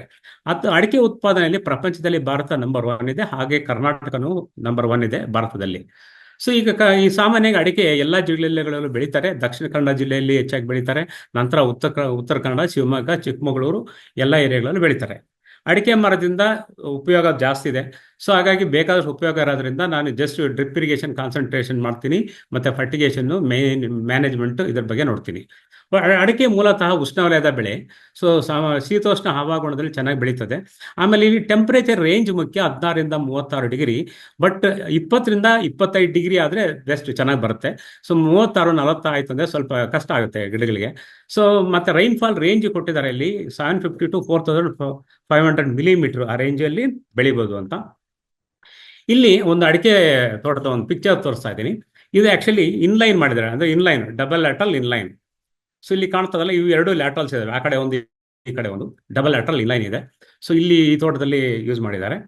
ಆಮೇಲೆ ಇನ್ನೊಂದು ಏನು, ಎಲ್ಲಾ ಮಣ್ಣುಗಳಲ್ಲೂ ಬೆಳಿಬೋದು. ಬಟ್ ಏನ್ ಮಾಡ್ಬೇಕು, ಗುಂಡಿ ಮಾಡ್ಬೇಕಾಗತ್ತೆ. ಗುಂಡಿ ಮಾಡಿ ಆಮೇಲೆ ನಾಟಿ ಮಾಡ್ಬೇಕು. ಅದಕ್ಕೆ ಬೇಕಾದ ಕೊಟ್ಟಿಗೆ ಗೊಬ್ಬರ, ಆಮೇಲೆ ರಾಕ್ ಫಾಸ್ಫೇಟ್ ಇಲ್ಲಿ ರಸಾರ 6ಕ್ಕಿಂತ ಕಮ್ಮಿ ಇದ್ರೆ, 6.5-6ಕ್ಕಿಂತ ಕಮ್ಮಿ ಇದ್ರೆ ರಾಕ್ ಫಾಸ್ಫೇಟ್, ಇಲ್ಲಾಂದ್ರೆ DAP ಸೂಪರ್ ಫಾಸ್ಫೇಟ್ ನಡೀತದೆ ಅಂದ್ರೆ ಬಿಗಿನಿಂಗ್ ಅಲ್ಲಿ. ನಂತರ ನೀವು ಕೊಟ್ಟಿಗೆ ಗೊಬ್ಬರ ಹಾಕ್ಬೇಕಾಗತ್ತೆ. ಸೊ ಇವೆಲ್ಲ ಮೈಕ್ರೋ ನ್ಯೂಟ್ರಿಯೆಂಟ್ಸ್ ಎಲ್ಲ ಇಂಪಾರ್ಟೆಂಟ್. ಬಿಗಿನಿಂಗ್ ಅಲ್ಲಿ ಹಾಕಿ ನಾಟಿ ಮಾಡ್ತಾರೆ. ಸ್ಪೇಸಿಂಗ್ ಬಂದು 9x9, ಸಾಲಿಂದ ಸಾಲಿಗೆ 9 ಅಡಿ, ಗಿಡದಿಂದ ಗಿಡಕ್ಕೆ 9 ಅಡಿ. ಈ ತರ ನಾವು ಪಿಟ್ಸ್ ಡಿಗ್ ಮಾಡ್ಬೋದು. ಪಿಟ್ಸ್ ಡಿಗ್ ಮಾಡ್ಬೇಕಾದ್ರೆ ಸಾಮಾನ್ಯವಾಗಿ ಪಿಟ್ ಡೈಮೆನ್ಷನ್ಸ್ 2 ಅಡಿ ಇದೆ, 3 ಅಡಿನೂ ಇದೆ, ಮತ್ತೆ 2 ಅಡಿ. ಸೊ ಆಳ 3 ಅಡಿ ಅಂದ್ರೆ 90 centimetre into 90 centimetre into 90 centimetre ಈ ಡೆಪ್ತು. ಇನ್ನೊಂದು ಡೆಪ್ತು 60 ಸೆಂಟಿಮೀಟರ್ ಇಂಟು 60 ಸೆಂಟಿಮೀಟರ್, ಇನ್ನೊಂದು 60 ಇಂಟು 60 ಇಂಟು 45. ಅಂದ್ರೆ ಹೈ ರೈನ್ಫಾಲ್ ಏರಿಯಾ ಇತ್ತು ಅಂದ್ರೆ ಅಲ್ಲಿ ಡೆಪ್ತು 45 ಸೆಂಟಿಮೀಟರ್ ಸಾಕು. ಬೇರೆ ಏರಿಯಾಗಳಲ್ಲಿ ನಿಮಗೆ 60 ಸೆಂಟಿಮೀಟರ್ ಬೇಕಾಗುತ್ತೆ. ಇನ್ನು ಡ್ರೈ ಸಾಯಿಲ್ ಇತ್ತು, ಆಳ ಬೇಕು ಅಂದ್ರೆ 90 ಸೆಂಟಿಮೀಟರ್ ಡೆಪ್ತ್ ತನಕ ಹೋಗ್ಬೋದು. ಬಟ್ ನಮಗೆ 90 ಇಂಟು 90 ಬೆಟ್ರು, ಯಾಕಂದ್ರೆ ಮಣ್ಣು ಲೂಸ್ ಆಗುತ್ತೆ, ಬೇರು ಸರಾಗವಾಗಿ ಹೋಗೋದಕ್ಕೆ ಅನುಕೂಲ ಆಗುತ್ತೆ. ಮತ್ತೆ ಕೊಟ್ಟಿಗೆ ಗೊಬ್ಬರ ಅಲ್ಲೇನ್ ಮಾಡ್ತೀವಿ, ಕೊಟ್ಟಿಗೆ ಗೊಬ್ಬರ ಹಾಕ್ತಿವಿ, ಕಾಂಪೋಸ್ಟ್ ಹಾಕ್ತಿವಿ, ಅದಕ್ಕೆಲ್ಲ ಸ್ಪೇಸ್ ಬೇಕಾಗುತ್ತೆ. ಸೊ ಇಲ್ಲಿ ಬೇಸಾಯ ಕ್ರಮಗಳು ನೋಡಿದ್ರೆ ನಾನು ಹೇಳ್ದಂಗೆ ಸ್ಪೇಸಿಂಗ್ ಮಾಡಿರ್ತಾರೆ 90 ಇಂಟು 90, ಮತ್ತೆ ಸಾಲಿಂದ ಸಾಲಿಗೆ, ಗಿಡದಿಂದ ಗಿಡಕ್ಕೆ 9x9 ಫೀಟ್ ಇರುತ್ತೆ ಇಲ್ಲಿ. ಸೊ ಗೊಬ್ಬರನು ಕೊಡ್ಬೋದು. ಗೊಬ್ಬರ ಕೊಡಬೇಕಂದ್ರೆ ಒಂದು ರೆಕಮೆಂಡೇಶನ್ ಇದೆ, 140-140 gram NPK per plant per tree. ಇದು ಮೋರ್ ದ್ಯಾನ್ 3 years ಆದ್ಮೇಲೆ. ಬಟ್ ಫಸ್ಟ್ ಇಯರ್, ಸೆಕೆಂಡ್ ಇಯರ್ಗೆ ಈ ಡೋಸ್ ಅಲ್ಲ. ಫಸ್ಟ್ ಇಯರ್ಗೆ ಏನ್ ಮಾಡಬೇಕು, ಈ ರೆಕಮೆಂಡೇಶನ್ ಏನ್ ಡೋಸ್ ಇದೆ 140-140 ಇದೆ, ಅದರ 1/3. ಸೆಕೆಂಡ್ ಇಯರ್ಗೆ ಈ ಡೋಸ್ನ 2/3. 3ನೇ ವರ್ಷದಿಂದ ನಂತರ ಇಯರ್ಸ್ಗೆ ಸೇಮ್ ಡೋಸ್, ಅಂದ್ರೆ 140-140 NPK in gram per tree per year. So ಈ ಸಾಮಾನ್ಯವಾಗಿ 2 ಟೈಮಲ್ಲಿ ಕೊಡ್ತಾರೆ. ಒಂದು ಮುಂಗಾರಿಗೆ ಮುಂಚೆ ಅಂದ್ರೆ ಮೇ ಜೂನ್, ಇನ್ನೊಂದನ್ನ ಸೆಪ್ಟೆಂಬರ್ ಅಕ್ಟೋಬರ್ ಅಲ್ಲಿ. ಸಾಮಾನ್ಯವಾಗಿ ಮಳೆ ನಿಂತ ಮೇಲೆ ಸೆಪ್ಟೆಂಬರ್ ಅಕ್ಟೋಬರ್ ಇಂದ ಸ್ಟಾರ್ಟ್ ಮಾಡಿ ಮೇ ತಿಂಗಳ ತನಕ ನಾವು ಗೊಬ್ಬರ ಅಡಿಕೆಯಲ್ಲಿ ಕೊಡಬಹುದು ಡ್ರಿಪ್ ಇರಿಗೇಷನ್ ಅಲ್ಲಿ. ಸೊ ಇನ್ನು ಡ್ರಿಪ್ ಮಾಡಬೇಕಾದ್ರೆ ಏನ್ ಮಾಡಬೇಕು ನೋಡೋಣ. ಸಾಮಾನ್ಯವಾಗಿ ಹೆಡ್ ಯೂನಿಟ್ ಇದು. ಸೊ ಹೆಡ್ ಯೂನಿಟ್ ಅಂತಂದ್ರೆ ಏನು, ಇಲ್ಲಿ ಸಾಮಾನ್ಯವಾಗಿ ನಾವು ಡ್ರಿಪ್ ಮಾಡಬೇಕಾದ್ರೆ ಫಸ್ಟ್ ಸರ್ವೆ ಮಾಡ್ತೀವಿ, ಸರ್ವೆ ಮಾಡಿದ್ಮೇಲೆ ಡಿಸೈನ್ ಮಾಡ್ತೀವಿ, ಡಿಸೈನ್ ಮಾಡಿ ಆದಮೇಲೆ ನಾವು ಫೀಲ್ಡಲ್ಲಿ ಟ್ರೆಂಚ್ ಮಾರ್ಕ್ ಕೊಟ್ಟು ಈ ಥರ ಕಾಂಪೊನೆಂಟ್ಸನ್ನು ಕೊಡಬೇಕಾಗುತ್ತೆ. ಇನ್ನು ಡ್ರಿಪ್ ಇರಿಗೇಷನ್ ಮಾಡೋದು 2 ವಾಟರ್ ಸೋರ್ಸು, ಒಂದು ಬೋರ್ವೆಲ್ಲು, ಇನ್ನೊಂದು ಓಪನ್ ವೆಲ್ ಅಂದರೆ ಕೃಷಿ ಹೊಂಡ. ಸಾಮಾನ್ಯ ಬೋರ್ವೆಲ್ಲಲ್ಲಿ ಸಮಸ್ಯೆ ಏನು ಬರುತ್ತದೆ, ಅಲ್ಲಿ ಸಿಲ್ಟ್ ಬರುತ್ತೆ, ಸಿಲ್ಟನ್ನು ಕ್ಲೀನ್ ಮಾಡೋಕ್ಕೆ ಥರ ಫಸ್ಟ್ ಫಿಲ್ಟರ್ ಹೈಡ್ರೋಸೈಕ್ಲೋನ್ ಫಿಲ್ಟರ್ನ ಕೊಡಬೇಕಾಗುತ್ತೆ. ನಂತರ ವೆಂಚುರಿ ಬರ್ತದೆ, ವೆಂಚುರಿ ಅದನ್ನು ಆಪ್ರೇಟ್ ಮಾಡೋದಕ್ಕೆ ಥ್ರಾಟ್ಲ್ ವಾಲ್ವ್ ಬರುತ್ತೆ. ನಂತರ ಬರುತ್ತೆ disc filter as a secondary filter. ಅಂದರೆ ಇಲ್ಲಿ ಕಂಪಲ್ಸರಿ 2 ಫಿಲ್ಟರ್ಗಳಿರುತ್ತೆ, ಒಂದು hydrocyclone as a primary filter, ಇನ್ನೊಂದು disc filter as a secondary filter. ಮಧ್ಯದಲ್ಲಿ ಇರುತ್ತೆ ಗೊಬ್ಬರ ಕೊಡೋದಕ್ಕೆ. ಗೊಬ್ಬರ ಏನಾಗುತ್ತೆ ಫಿಲ್ಟರ್ ಆಗಿ ಹೋಗ್ಬೇಕಾಗುತ್ತೆ. ಇದಲ್ಲದೆ ಇನ್ನೆರಡು ಕಾಂಪೊನೆಂಟ್ಸ್ ತುಂಬಾ ಇಂಪಾರ್ಟೆಂಟು. ಯಾವುದು ಏರ್ ರಿಲೀಸ್ ವಾಲ್ವ್ ಇಲ್ಲಿ ಕೊಟ್ಟಿದಾರಲ್ಲ ಅದು. ಆಮೇಲೆ ಇನ್ನೊಂದು ಪ್ರೆಷರ್ ಗೇಜ್. ಸೊ ಇದರಿಂದ ಏನು ಉಪಯೋಗ, ಸಾಮಾನ್ಯವಾಗಿ ಪ್ರೆಷರು ಕರೆಕ್ಟಾಗಿ ನೀರು ಹೋಗ್ಬೇಕು ಅಂತಂದ್ರೆ 1.5 kg ಅಥವಾ 2.5 kg ಪ್ರೆಷರು ಫಿಲ್ಟರ್ ಹತ್ರ ಇರಬೇಕಾಗುತ್ತೆ ಹೆಡ್ ಯೂನಿಟ್ ಅಲ್ಲಿ. ಆಯ್ತಾ, ಫಿಲ್ಟರ್ ಹತ್ರ ಹೆಡ್ ಯೂನಿಟ್ ಅಲ್ಲಿ ಇರಬೇಕು. ಇಲ್ಲಿ 1.5 kg 2.5 kg ಫಿಲ್ಟರ್ ಹತ್ರ ಇರಬೇಕಂದ್ರೆ ಲ್ಯಾಟ್ರಲ್ ಕೊನೆಯಲ್ಲಿ 1 kg ಇರಬೇಕಾಗತ್ತೆ. ಇದಕ್ಕೆ ಪ್ರೆಷರ್ ಗೇಜು ಅಡಾಪ್ಟರ್ ಬೇಕು. ಇದು ಪ್ರೆಷರ್ ಗೇಜು ವಿತ್ ಅಡಾಪ್ಟರ್. ಇದನ್ನು ಉಪಯೋಗಿಸ್ಕೊಂಡು ಲ್ಯಾಟ್ರಲ್ ಕೊನೆಯಲ್ಲಿ ಎಂಡ್ ಕ್ಯಾಪ್ ಓಪನ್ ಮಾಡಿ ನೋಡಿದ್ರೆ ಅಲ್ಲಿ 0.8 1 kg ಬರಬೇಕು. ಅದಕ್ಕೆ ಎಷ್ಟು ವಾಲ್ವ್ ಬೇಕು ಅಷ್ಟು ವಾಲ್ವನ್ನ ತಿರುಗಿಸಬೇಕಾಗುತ್ತೆ. ಆಮೇಲೆ ಇದು ಏನಾಯ್ತು, ಬೋರ್ವೆಲ್ಗಾಯ್ತು. ಇನ್ನೊಂದು ಕೃಷಿ ಹೊಂಡಕ್ಕೆ ಬರೋಣ. ಸೊ ಬೋರ್ವೆಲ್ಲಲ್ಲಿ ಸಮಸ್ಯೆ ಏನು, ಸಿಲ್ಟ್ ಇರುತ್ತೆ. ಕೃಷಿ ಹೊಂಡದಲ್ಲಿ ಸಮಸ್ಯೆ ಏನು, ಪಾಚಿ ಬರುತ್ತೆ. ಆ ಪಾಚಿನ ಕ್ಲೀನ್ ಮಾಡೋಕ್ಕೆ ಫಸ್ಟ್ ಫಿಲ್ಟರ್ ಇದು ಇಲ್ಲಿ ಬಲಗಡೆಯಿಂದ ನೀರು ಎಂಟ್ರಿ ತಗೊಳುತ್ತೆ. ಬೋರ್ವೆಲ್ಲಲ್ಲಿ ಎಲ್ಲಿ ಎಂಟ್ರಿ ತಗೋತು, ಇಲ್ಲಿ ಎಡಗಡೆಯಿಂದ. ಇಲ್ಲಿ ಕೃಷಿ ಹೊಂಡದಲ್ಲಿ ಬಲಗಡೆಯಿಂದ ನೀರು ಎಂಟ್ರಿ ತಗೊಳುತ್ತೆ. ಫಸ್ಟ್ ಫಿಲ್ಟ್ರು ಗ್ರಾವೆಲ್ ಫಿಲ್ಟರ್ ಆಗುತ್ತೆ. ಗ್ರಾವೆಲ್ ಫಿಲ್ಟರ್ ಆದ್ಮೇಲೆ ನೆಕ್ಸ್ಟ್ ವೆಂಚುರಿ ಬರುತ್ತೆ, ಆಮೇಲೆ ಡಿಸ್ಕ್ ಫಿಲ್ಟರ್ ಬರ್ತದೆ, ಮತ್ತೆ ಏರ್ ವಾಲ್ವ್ ಪ್ರೆಷರ್ ಗೇಜ್ಗಳು ಬರ್ತವೆ. ಸೊ ಇದು ವಾಟರ್ ಸೋರ್ಸ್ ತಕ್ಕಂತೆ ಫಿಲ್ಟರ್ಸ್. ಸೊ ಕೃಷಿ ಹೊಂಡದಲ್ಲಿ ಗ್ರಾವೆಲ್ ಫಿಲ್ಟರ್ ಆಗಬೇಕಾಗುತ್ತೆ, ಆಮೇಲೆ ಬೋರ್ವೆಲ್ ಆದ್ರೆ ಹೈಡ್ರೋಸೈಕ್ಲೋನ್ ಫಿಲ್ಟರ್ ಕೊಡಬೇಕಾಗುತ್ತೆ. ಆಮೇಲೆ ಇನ್ನು ಡ್ರಿಪ್ಪರ್ಸ್ ಬಂದ್ರೆ ಸಾಮಾನ್ಯವಾಗಿ 2 ಥರದ ಡ್ರಿಪ್ ಲೈನ್ ಕೊಡ್ಬೋದು, ಒಂದು ಇನ್ಲೈನ್ ಮತ್ತೆ ಆನ್ಲೈನ್. ಸೊ ಇನ್ಲೈನ್ ಅಲ್ಲಿ ಒಂದು ಲೆವೆಲ್ ಲ್ಯಾಂಡ್ ಇರೋ ಭೂಮಿಗೆ ಬೇರೆ ಡ್ರಿಪ್ ಏರೀಸ್ ಅಂತ, ಲೆವೆಲ್ ಲ್ಯಾಂಡ್ ಇತ್ತು ಅಂದ್ರೆ ಏರೀಸ್ ಅಂತ ಕೊಡ್ತೀವಿ. ಆಮೇಲೆ ಅನ್ಇವನ್ ಲ್ಯಾಂಡ್, ಅನ್ಡ್ಯುಲೇಟೆಡ್ ಲ್ಯಾಂಡ್ ಆ ಥರ ಇತ್ತು, ಸಮ ಇಲ್ಲ, ಏರಿಯಾ ಜಾಸ್ತಿ ಇದೆ ಅಂದ್ರೆ ಡ್ರಿಪ್ ನೆಟ್ PC ಅಂತ ಸಿಗುತ್ತೆ. ಇದು ಪ್ರೆಷರ್ ಕಾಂಪನ್ಸೇಟೆಡ್ ಇನ್ಲೈನು ಪ್ರೆಷರ್ ಕಾಂಪನ್ಸೇಟೆಡ್. ಅಂದ್ರೆ ಇಲ್ಲಿ ಏನು ಪ್ರೆಷರ್ ಕಾಂಪನ್ಸೇಟೆಡ್, ಅರ್ಧ kg ಇಂದ 2.5 kg ಪ್ರೆಷರ್ ವ್ಯತ್ಯಾಸ ಇದ್ರೂ ಕೂಡ ಡ್ರಿಪ್ ನೆಟ್ PC ನಲ್ಲಿ ನೀರು ಸಮ ಬರುತ್ತೆ. ಇದೊಂದು ಅಡ್ವಾಂಟೇಜ್. ಇದನ್ನು ಕಾಫಿ ಟೀ ಎಸ್ಟೇಟ್ಸ್ ಅಲ್ಲೂ ಡ್ರಿಪ್ ನೆಟ್ PC ಅನ್ನ ಕೊಡ್ತಾರೆ. ಇದು ಲ್ಯಾಂಡ್ ಲೆವೆಲ್ ಇಲ್ಲ ಅಂದ್ರೆ ಮಾತ್ರ DNPC ನ ಉಪಯೋಗಿಸ್ಬೋದು. ಸಪೋಸ್ ಲ್ಯಾಂಡ್ ಲೆವೆಲ್ ಇತ್ತು ಅಂತಂದ್ರೆ ಅಲ್ಲಿ ಏರೀಸ್ ಅಂತ ಕೊಡ್ತೀವಿ, ಮೇಲೆ ಚಿತ್ರದಲ್ಲಿ ಇದೆಯಲ್ಲ ಇದು ಲೆವೆಲ್ ನಾನ್ PC ಲೆವೆಲ್ ಲ್ಯಾಂಡ್ಸ್ ಮಾತ್ರ ಉಪಯೋಗಿಸಬೇಕು. ಇದರ ಡಿಸ್ಚಾರ್ಜ್ ಬಂದ್ಬಿಟ್ಟು ಸಾಮಾನ್ಯವಾಗಿ ನಿಮಗೆ 40 ಸೆಂಟಿಮೀಟರ್ ಕೊಂಡು ಡ್ರಿಪ್ಪರು 2 ಲೀಟರ್ ಬರೋದು ಇದೆ, 40 ಸೆಂಟಿಮೀಟರ್ ಕೊಂಡು ಡ್ರಿಪ್ಪರು ಮತ್ತೆ 3 ಲೀಟರ್ ಬರೋದಿದೆ. ಇದನ್ನ ಇನ್ಲೈನ್ ತಗೋಬಹುದು. ಆಮೇಲೆ ಆನ್ಲೈನ್ ಡ್ರಿಪ್ಪರ್ಸು PCJ ಡ್ರಿಪ್ ಲೈನ್ ಅಂದ್ರೆ 8 ಲೀಟರ್ ಬರುತ್ತೆ ಗಂಟೆಗೆ, ಇದನ್ನು ಕೊಡಬಹುದು. ಅಡಿಕೆಗೆ ಸಾಮಾನ್ಯವಾಗಿ 8 ಲೀಟರ್ ಬರ್ತಕ್ಕಂಥ ಡ್ರಿಪ್ಪರ್ಗಳು 2 ಕೊಡಬೇಕಾಗುತ್ತೆ. ಸ್ಟಾರ್ಟಿಂಗ್ ಅಲ್ಲಿ 1, ಆಮೇಲೆ ನಂತರ ಇನ್ನೊಂದು ಆ್ಯಡ್ ಮಾಡಬೇಕಾಗುತ್ತೆ. ಮತ್ತೆ ಇದು ಡ್ರಿಪ್ಪರ್ಸು 2 ಲೀಟರ್ 4 ಲೀಟರ್ 8 ಲೀಟರ್. ಸಾಮಾನ್ಯವಾಗಿ ಇದು ನಾನ್ PC 8 ಲೀಟರ್ ಮತ್ತೆ ಇದು PC 8 ಲೀಟರ್. ಸೊ ಅಡಿಕೆಗೆ ಕೊಡೋದಿದೆ. ಸೊ ಇನ್ನೆಲ್ಲ ಇದು ಮುಗೀತು, ಜಸ್ಟ್ ಹ್ಯಾವ್ ಎ ಲುಕ್. ಆಮೇಲೆ PC ಆನ್ಲೈನ್, ಇಲ್ಲಿ ಡ್ರಿಪ್ಪರ್ ಕಾಣ್ತಾವಲ್ಲ ಇದು ಡ್ರಿಪ್ಪರ್ಸ್. ಓಕೆ, 8 ಲೀಟರ್ ಬರ್ತಕ್ಕಂಥ 2 ಡ್ರಿಪ್ಪರ್ಗಳು. ಓಕೆ, ಜಸ್ಟ್ ಈ ಇಮೇಜಸ್ಸು. ಆಮೇಲೆ ಇಲ್ಲಿ ಸಾಮಾನ್ಯವಾಗಿ ಇದು ಗೊಬ್ಬರ ಕೊಡಬೇಕು ಡ್ರಿಪ್ಪಲ್ಲಿ ಅಂತಂದ್ರೆ ನಾವು ಡಿಸ್ಕಷನ್ ಅಲ್ಲಿ ತಗೋತಿದ್ದೀವಿ ಹೆಚ್ಚಾಗಿ, ಬಟ್ ಈಗ ಜಸ್ಟ್ ಇಂಟ್ರಡಕ್ಷನ್. ಡ್ರಿಪ್ಪಲ್ಲಿ ಯೂರಿಯಾ ಕರಗುತ್ತೆ, ಯೂರಿಯಾ ಕೊಡ್ಬೋದು. ಅಮೋನಿಯಂ ಸಲ್ಫೇಟ್ ಕರಗುತ್ತೆ. 1261 ರಂಜೆ ಕೊಡೋದಕ್ಕೆ ನಾವು DAP ನ ಸೂಪರ್ ಫಾಸ್ಫೇಟ್ನ ಡ್ರಿಪ್ಪಲ್ಲಿ ಕೊಡಕ್ಕೆ ಬರಲ್ಲ. ಅದಕ್ಕೆ equivalent fertiliser 1261 mono ammonium phosphate MAP ಅಂತ ಕರೀತಾರೆ, ಅದನ್ನು ಡ್ರಿಪ್ಪಲ್ಲಿ ಕೊಡ್ಬೋದು. ಪೊಟ್ಯಾಷಿಯಲ್ಲಿ ಕೆಂಪದು ಬರಲ್ಲ, ವೈಟ್ ಬರುತ್ತೆ, MOP ವೈಟ್, ಅದನ್ನು ಕೊಡ್ಬೋದು. ಕ್ಯಾಲ್ಸಿಯಂ ನೈಟ್ರೇಟ್ ಕೊಟ್ಟರೆ ಕ್ಯಾಲ್ಸಿಯಂ ಸಪ್ಲೈ ಆಗುತ್ತೆ, ಮೆಗ್ನೀಷಿಯಂ ಸಲ್ಫೇಟ್ ಕೊಟ್ಟರೆ ಮೆಗ್ನೀಷಿಯಂ ಸಪ್ಲೈ ಆಗುತ್ತೆ. ಸೊ ಅಂದ್ರೆ urea, ammonium sulphate 1261 MOP white CN magnesium sulphate ಅನ್ನ ನಾವು ಡಿವೈಡ್ ಮಾಡಿ ಕೊಡ್ತಾ ಹೋಗೋದು. ಅಂದ್ರೆ ಎಂಟೈರ್ ಇಯರ್ ರೌಂಡ್ ಡಿವೈಡ್ ಮಾಡಿ ಕೊಡ್ತಾ ಹೋಗೋದು. ಇನ್ನು ಉಳಿದಿದ್ದೆಲ್ಲ ಫಾರಮ್ ಮೆನ್ಯೂರ್ ಇರುತ್ತೆ, green house, green compost, green leaves compost ಎಲ್ಲ ಮಣ್ಣಿಗೆ ಕೊಡೋದಿರುತ್ತೆ. ಆಮೇಲೆ ಇಲ್ಲಿ ಅದೇ ಗೊಬ್ಬರ, ಇದು per plant per year recommendation ಕೊಟ್ಟಿದ್ದೀನಿ 1261. ಇದು ಈ ಬೇಸಿಸ್ ಏನು 140 gram per tree per year ಇರುತ್ತೆ. ಅದರಲ್ಲಿ ಅಷ್ಟು ಕ್ಯಾಲ್ಕುಲೇಟ್ ಮಾಡಿದಾಗ 1261 65 ಗ್ರಾಮ್ ಬರುತ್ತೆ. ಯೂರಿಯಾ 200 ಗ್ರಾಮ್ ಬರ್ತದೆ, MOP white 233 gram, magnesium sulphate 25 to 30 gram, CN 20 to 40, ಆಮೇಲೆ zinc sulphate 5 to 10, borax 5. So ಇದನ್ನ ಒಂದು ವರ್ಷದ್ದು ಇದನ್ನ ಡಿವೈಡ್ ಮಾಡಿ number of splits 18 to 20 or 24 split ಅಲ್ಲಿ ಕೊಡ್ಬೋದು. ಓಕೆ, ಇದು ಸಾಯಿಲ್ ಅಪ್ಲಿಕೇಶನ್ ಇದೆ. ಸೊ ಈ ಸಾಯಿಲ್ ಅಪ್ಲಿಕೇಶನ್ ಕೊಟ್ಟಾಗ ಅದರಲ್ಲಿ ಸೂಪರ್ ಫಾಸ್ಫೇಟ್ ಅಲ್ಲಿ ಕ್ಯಾಲ್ಸಿಯಂ ಬರುತ್ತೆ, ಸಲ್ಫರ್ ಬರ್ತದೆ. ಹಾಗಾಗಿ ಇವೆಲ್ಲ ಟೋಟಲ್ ಗೊಬ್ಬರ ಡಿವೈಡ್ ಮಾಡಿ ಕೊಡೋದು ಅಷ್ಟೇ ಇದೆ. ಓಕೆ, ಇದು ಸಾಮಾನ್ಯವಾಗಿ ಡ್ರಿಪ್ ಇರಿಗೇಷನ್ ಮಾಡಿದಾಗ ಈಲ್ಡ್ ಜಾಸ್ತಿ ಬರ್ತದೆ. ಅರೌಂಡ್ ಈಗ ಈಲ್ಡ್ ಅಂತಂದ್ರೆ around 8 to 10 quintals, 13 to 14 quintals ತನಕ ಇದ್ದಾವೆ. ಸೊ ಹಾಗಾಗಿ ಡ್ರಿಪ್ ಇರಿಗೇಷನ್ ಮಾಡಿದಾಗ 3-4 ಕ್ವಿಂಟಲ್ ಎಕ್ಸ್ಟ್ರಾ ತಗೋಬಹುದು, ಫರ್ಟಿಲಿಟಿ ಎಲ್ಲ ಚೆನ್ನಾಗಿದ್ದಾಗ. ಓಕೆ, ಇಷ್ಟು ಇದು ಕೇಳೋದಕ್ಕೆ ನಾನು ಧನ್ಯವಾದ ಅರ್ಪಿಸ್ತೀನಿ. ಈಗ ಧನ್ಯವಾದ ಅರ್ಪಿಸಿ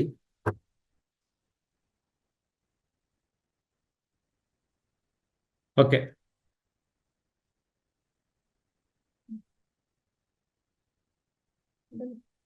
ಓಕೆ, ಈಗ ನಮ್ಮ ಜೊತೆ ಡಾಕ್ಟರ್ KR ಹುಲ್ಲುನಾಚೇಗೌಡ ಅವರಿದ್ದಾರೆ. ಅವರು ಸಾಯಿಲ್ ಮ್ಯಾನೇಜ್ಮೆಂಟ್ ಈ ಎಕ್ಸ್ಪರ್ಟು. ಆಮೇಲೆ ಇದನ್ನ ಅವರು ಡ್ರಿಪ್ ಇರಿಗೇಷನ್ ಬಗ್ಗೆ ಸುಮಾರು ತೋಟಗಳು ನೋಡಿದ್ದಾರೆ. ಅವರು ನೋಡಿ ಎಲ್ಲ ಸಾಯಿಲ್ ಮ್ಯಾನೇಜ್ಮೆಂಟ್ ಬಗ್ಗೆ ತುಂಬ ಎಕ್ಸ್ಪೀರಿಯನ್ಸ್ ಇದೆ. ಅವ್ರ ಇಂಟ್ರಡಕ್ಷನ್ ಬಗ್ಗೆ ಹೇಳಬೇಕಂತಂದ್ರೆ, ಸಾಮಾನ್ಯವಾಗಿ is MSc sericulture from Mysuru university. ಆಮೇಲೆ ಗೆಸ್ಟ್ ಲೆಕ್ಚರ್ ಆಗಿ ಚಿಕ್ಕಬಳ್ಳಾಪುರದಲ್ಲಿ ಜಾಯ್ನ್ ಆಗಿ ವರ್ಕ್ ಮಾಡ್ತಾರೆ. ಆಮೇಲೆ ಕನ್ವೆನ್ಷನಲ್ ಸಿಸ್ಟಮ್ ಆಫ್ ಫಾರ್ಮಿಂಗ್ ಏನಿದೆ, ಕೆಮಿಕಲ್ಸ್ ಅದೆಲ್ಲ ಯೂಸ್ ಮಾಡೋದ್ರಿಂದ ಅವರು ಆರ್ಗ್ಯಾನಿಕ್ ಫಾರ್ಮಿಂಗ್ ಬಗ್ಗೆ ಒತ್ತು ಕೊಡ್ತಾರೆ. ಒತ್ತು ಕೊಟ್ಟು ಒಂದು ಕಂಪನಿಯನ್ನು ಸ್ಟಾರ್ಟ್ ಮಾಡ್ತಾರೆ. ಅವ್ರಿಗೆ ಈಗ ಅದು company Microbi agrotech private limited ಅಂತ, ಡಾಕ್ಟರ್ ಸಾಯಿಲ್ ಅಂತೆಲ್ಲ ಕೇಳಿದ್ದೀರಾ. ಸೊ ಅದರ ಗ್ರೂಪ್ ಆಫ್ ಕಂಪನೀಸ್ ಚೇರ್ಮನ್ ಅವರು. ಆಮೇಲೆ ಅವರಿಗೆ ತುಂಬ ಎಕ್ಸ್ಪೀರಿಯನ್ಸ್ ಇದೆ. ಈ ಮಣ್ಣು ಹೇಗಿರಬೇಕು, ನೀರಾವರಿ ಹೇಗಿರಬೇಕು, ಮಣ್ಣಿನ ಗುಣಲಕ್ಷಣಗಳು ಹೇಗಿರಬೇಕು, ಅಲ್ಲಿನ ಸೂಕ್ಷ್ಮಾಣು ಜೀವಿಗಳು ಹೇಗಿರಬೇಕು ಅನ್ನೋದ್ರ ಬಗ್ಗೆ ಎಲ್ಲ ಅವ್ರು ತಿಳಿಸ್ಕೊಡ್ತಾರೆ. ಇದು ಮೈಕ್ರೋಬಿ ಅಗ್ರೋಟೆಕ್ ಪ್ರೈವೇಟ್ ಲಿಮಿಟೆಡ್ ಅಲ್ಲದೆ ಇನ್ನೊಂದು Microbi media networks private limited ಇದೆ. ಸುಮಾರು ಕಂಪನೀಸ್ ಇದಾವೆ. ಆಮೇಲೆ ಬೇರೆ ಕಂಟ್ರೀಸ್ ಅಲ್ಲೂ ವರ್ಕ್ ಮಾಡ್ತಾ ಇದ್ದಾರೆ. ಮೇಯ್ನು ಸಾಯಿಲ್ ರೀಜನರೇಷನ್ ಬಗ್ಗೆ ಒತ್ತು ಕೊಟ್ಟು ಅವರು ವರ್ಕ್ ಮಾಡ್ತಾ ಇದ್ದಾರೆ. So Microbi Infotech private limited ಇದೆ, Microbi consumers products and allied private services ಇದೆ. ಮತ್ತೆ ಅವರಿಗೆ ಸುಮಾರು ಅವಾರ್ಡ್ಸ್ ಬಂದಿದ್ದಾವೆ. ಆರ್ಗ್ಯಾನಿಕ್ ಕೃಷಿ ರತ್ನ ಅವಾರ್ಡ್ ಅಂತಿದೆ, ಸುಮಾರು ಅವಾರ್ಡ್ಸ್ ಅವ್ರಿಗೆ ಬಂದಿದೆ. ಸೊ ಹಾಗಾಗಿ ಅಂತ ಒಂದು ಎಕ್ಸ್ಪರ್ಟ್ ನಮ್ಮ ಜೊತೆ ಇವತ್ತಿದ್ದಾರೆ. ಸೊ ಹಾಗಾಗಿ ಅವರ ಇಂಟ್ರೊಡಕ್ಷನ್ ಇದು. ಅವ್ರನ್ನ ನಾನು ಇನ್ವೈಟ್ ಮಾಡ್ತೀನಿ. ಸೊ ನಾವು ಡಿಸ್ಕಸ್ ಮಾಡ್ತೀವಿ. ಆಮೇಲೆ ರೈತರ ಕ್ವಶನ್ಸ್ ತಗೊಂಡು ನಾವು ಡಿಸ್ಕಸ್ ಮಾಡೋಣ sir. Thank you, thank you, thank you. ಒಂದ್ ನಿಮಿಷ ಸರ್. ರೈತರಿಗೆ ಇನ್ನೊಂದು ಬಾರಿ ನೆನಪಿಸ್ತಾ ಇದ್ದೀವಿ. ಇವಾಗ ಹುಲ್ಲುನಾಚೇಗೌಡ ಅವರು ಎಕ್ಸ್ಪರ್ಟ್ ಕ್ವಶನ್ಸ್ ಅನ್ನ ತಗೋತಾ ಇದ್ದಾರೆ. ಸೊ ರೈತರು ಅವರ ಏನೇನು ಪ್ರಶ್ನೆಗಳಿವೆ ಚಾಟ್ ಬಾಕ್ಸ್ ಅಲ್ಲಿ ಹಾಕಿ, ಆಲ್ರೆಡಿ ಬಹಳಷ್ಟು ರೈತರು ಅವರ ಪ್ರಶ್ನೆಗಳನ್ನ ಸಲ್ಲಿಸಿದ್ದಾರೆ. ಇನ್ನ ತುಂಬಾ ಪ್ರಶ್ನೆಗಳು ಬರೋದಿದೆ.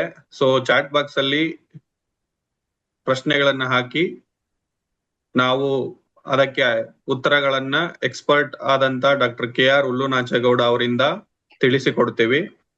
ಸೊ ಈಗ next yes sir, we can continue. Okay sir. ಡಾಕ್ಟ್ರೆ, ಸೊ ಕರ್ನಾಟಕದಲ್ಲಿ ಲಕ್ಷಾಂತರ ಎಕರೆಗಳಲ್ಲಿ ಅಡಿಕೆ ಬೆಳೆಯಲಾಗುತ್ತೆ. ಆದ್ರೆ ಇಂದು ಅಡಿಕೆ ತೋಟಗಳಲ್ಲಿ ಮಣ್ಣಿನ ಆರೋಗ್ಯ ಎಷ್ಟು ಮಟ್ಟಿಗೆ ಕುಸಿದಿದೆ ಅನ್ನೋದ್ರ ಬಗ್ಗೆ ತಿಳಿಸ್ಕೊಡ್ತೀರಾ? ಸರ್. ಸೊ ಮೊದಲನೇದಾಗಿ ಎಲ್ಲ ನನ್ನ ರೈತ ಬಂಧುಗಳಿಗೂ ನಮಸ್ಕಾರ. ಸೊ ಅದೇ ರೀತಿ ಇವತ್ತು ನೆಟಾಫಿಮ್ ಕಂಪನಿ ಅವರಿಗೆ ಸಂಬಂಧ ಇದೆಯೋ ಇಲ್ಲೋ ಗೊತ್ತಿಲ್ಲ, ಅವರ ಕಾಳಜಿ ಇವತ್ತು ರೈತರಿಗೆ ಈ ಒಂದು ಮಣ್ಣಿನ ಆರೋಗ್ಯವನ್ನ ಉಳಿಸ್ಬೇಕು ಅಂತಕ್ಕಂಥ ಒಂದು ಭಾಗವಾಗಿ ಅವರು ಇವತ್ತು ಈ ಒಂದು ಕಾರ್ಯಕ್ರಮವನ್ನ ಆಯೋಜಿಸಿದ್ದಾರೆ. ಅವ್ರಿಗೂ ಸಹ ನಾನು ಒಂದು ಧನ್ಯವಾದಗಳನ್ನ ತಿಳಿಸ್ತಾ, ಇವತ್ತು ಅವ್ರು ಕೇಳಿದಂತ ಪ್ರಶ್ನೆ, ನಮ್ಮ ಹಾಂಜನಪ್ಪ ಸರ್ ಕೇಳಿದಂತ ಪ್ರಶ್ನೆ ಬಹುಶಃ ನಿಮ್ಮೆಲ್ಲರ ಪ್ರಶ್ನೆ ಆಗಿರ್ಬೋದು. ಈ ತರ ಹಲವಾರು ಪ್ರಶ್ನೆಗಳನ್ನ ಅವ್ರು ಕೇಳ್ತಾರೆ. ಸೊ ಅದೇ ನಿಮ್ಮ ಪ್ರಶ್ನೆಗಳು ಅಂದ್ಕೊಂಡು ನಾನು ಇವತ್ತು ನಿಮಗೆ ಪರಿಪೂರ್ಣವಾದ ಮಾಹಿತಿ ಕೊಡುವಂತ ಒಂದು ಪ್ರಯತ್ನ ನಾನು ಮಾಡ್ತೀನಿ. ಸೊ ಇವತ್ತು ಅಡಿಕೆ ಬೆಳೆ ಅಂತಕ್ಕಂಥದ್ದು ಬಹಳ ಮುಖ್ಯವಾದಂತ ವಾಣಿಜ್ಯ ಬೆಳೆ.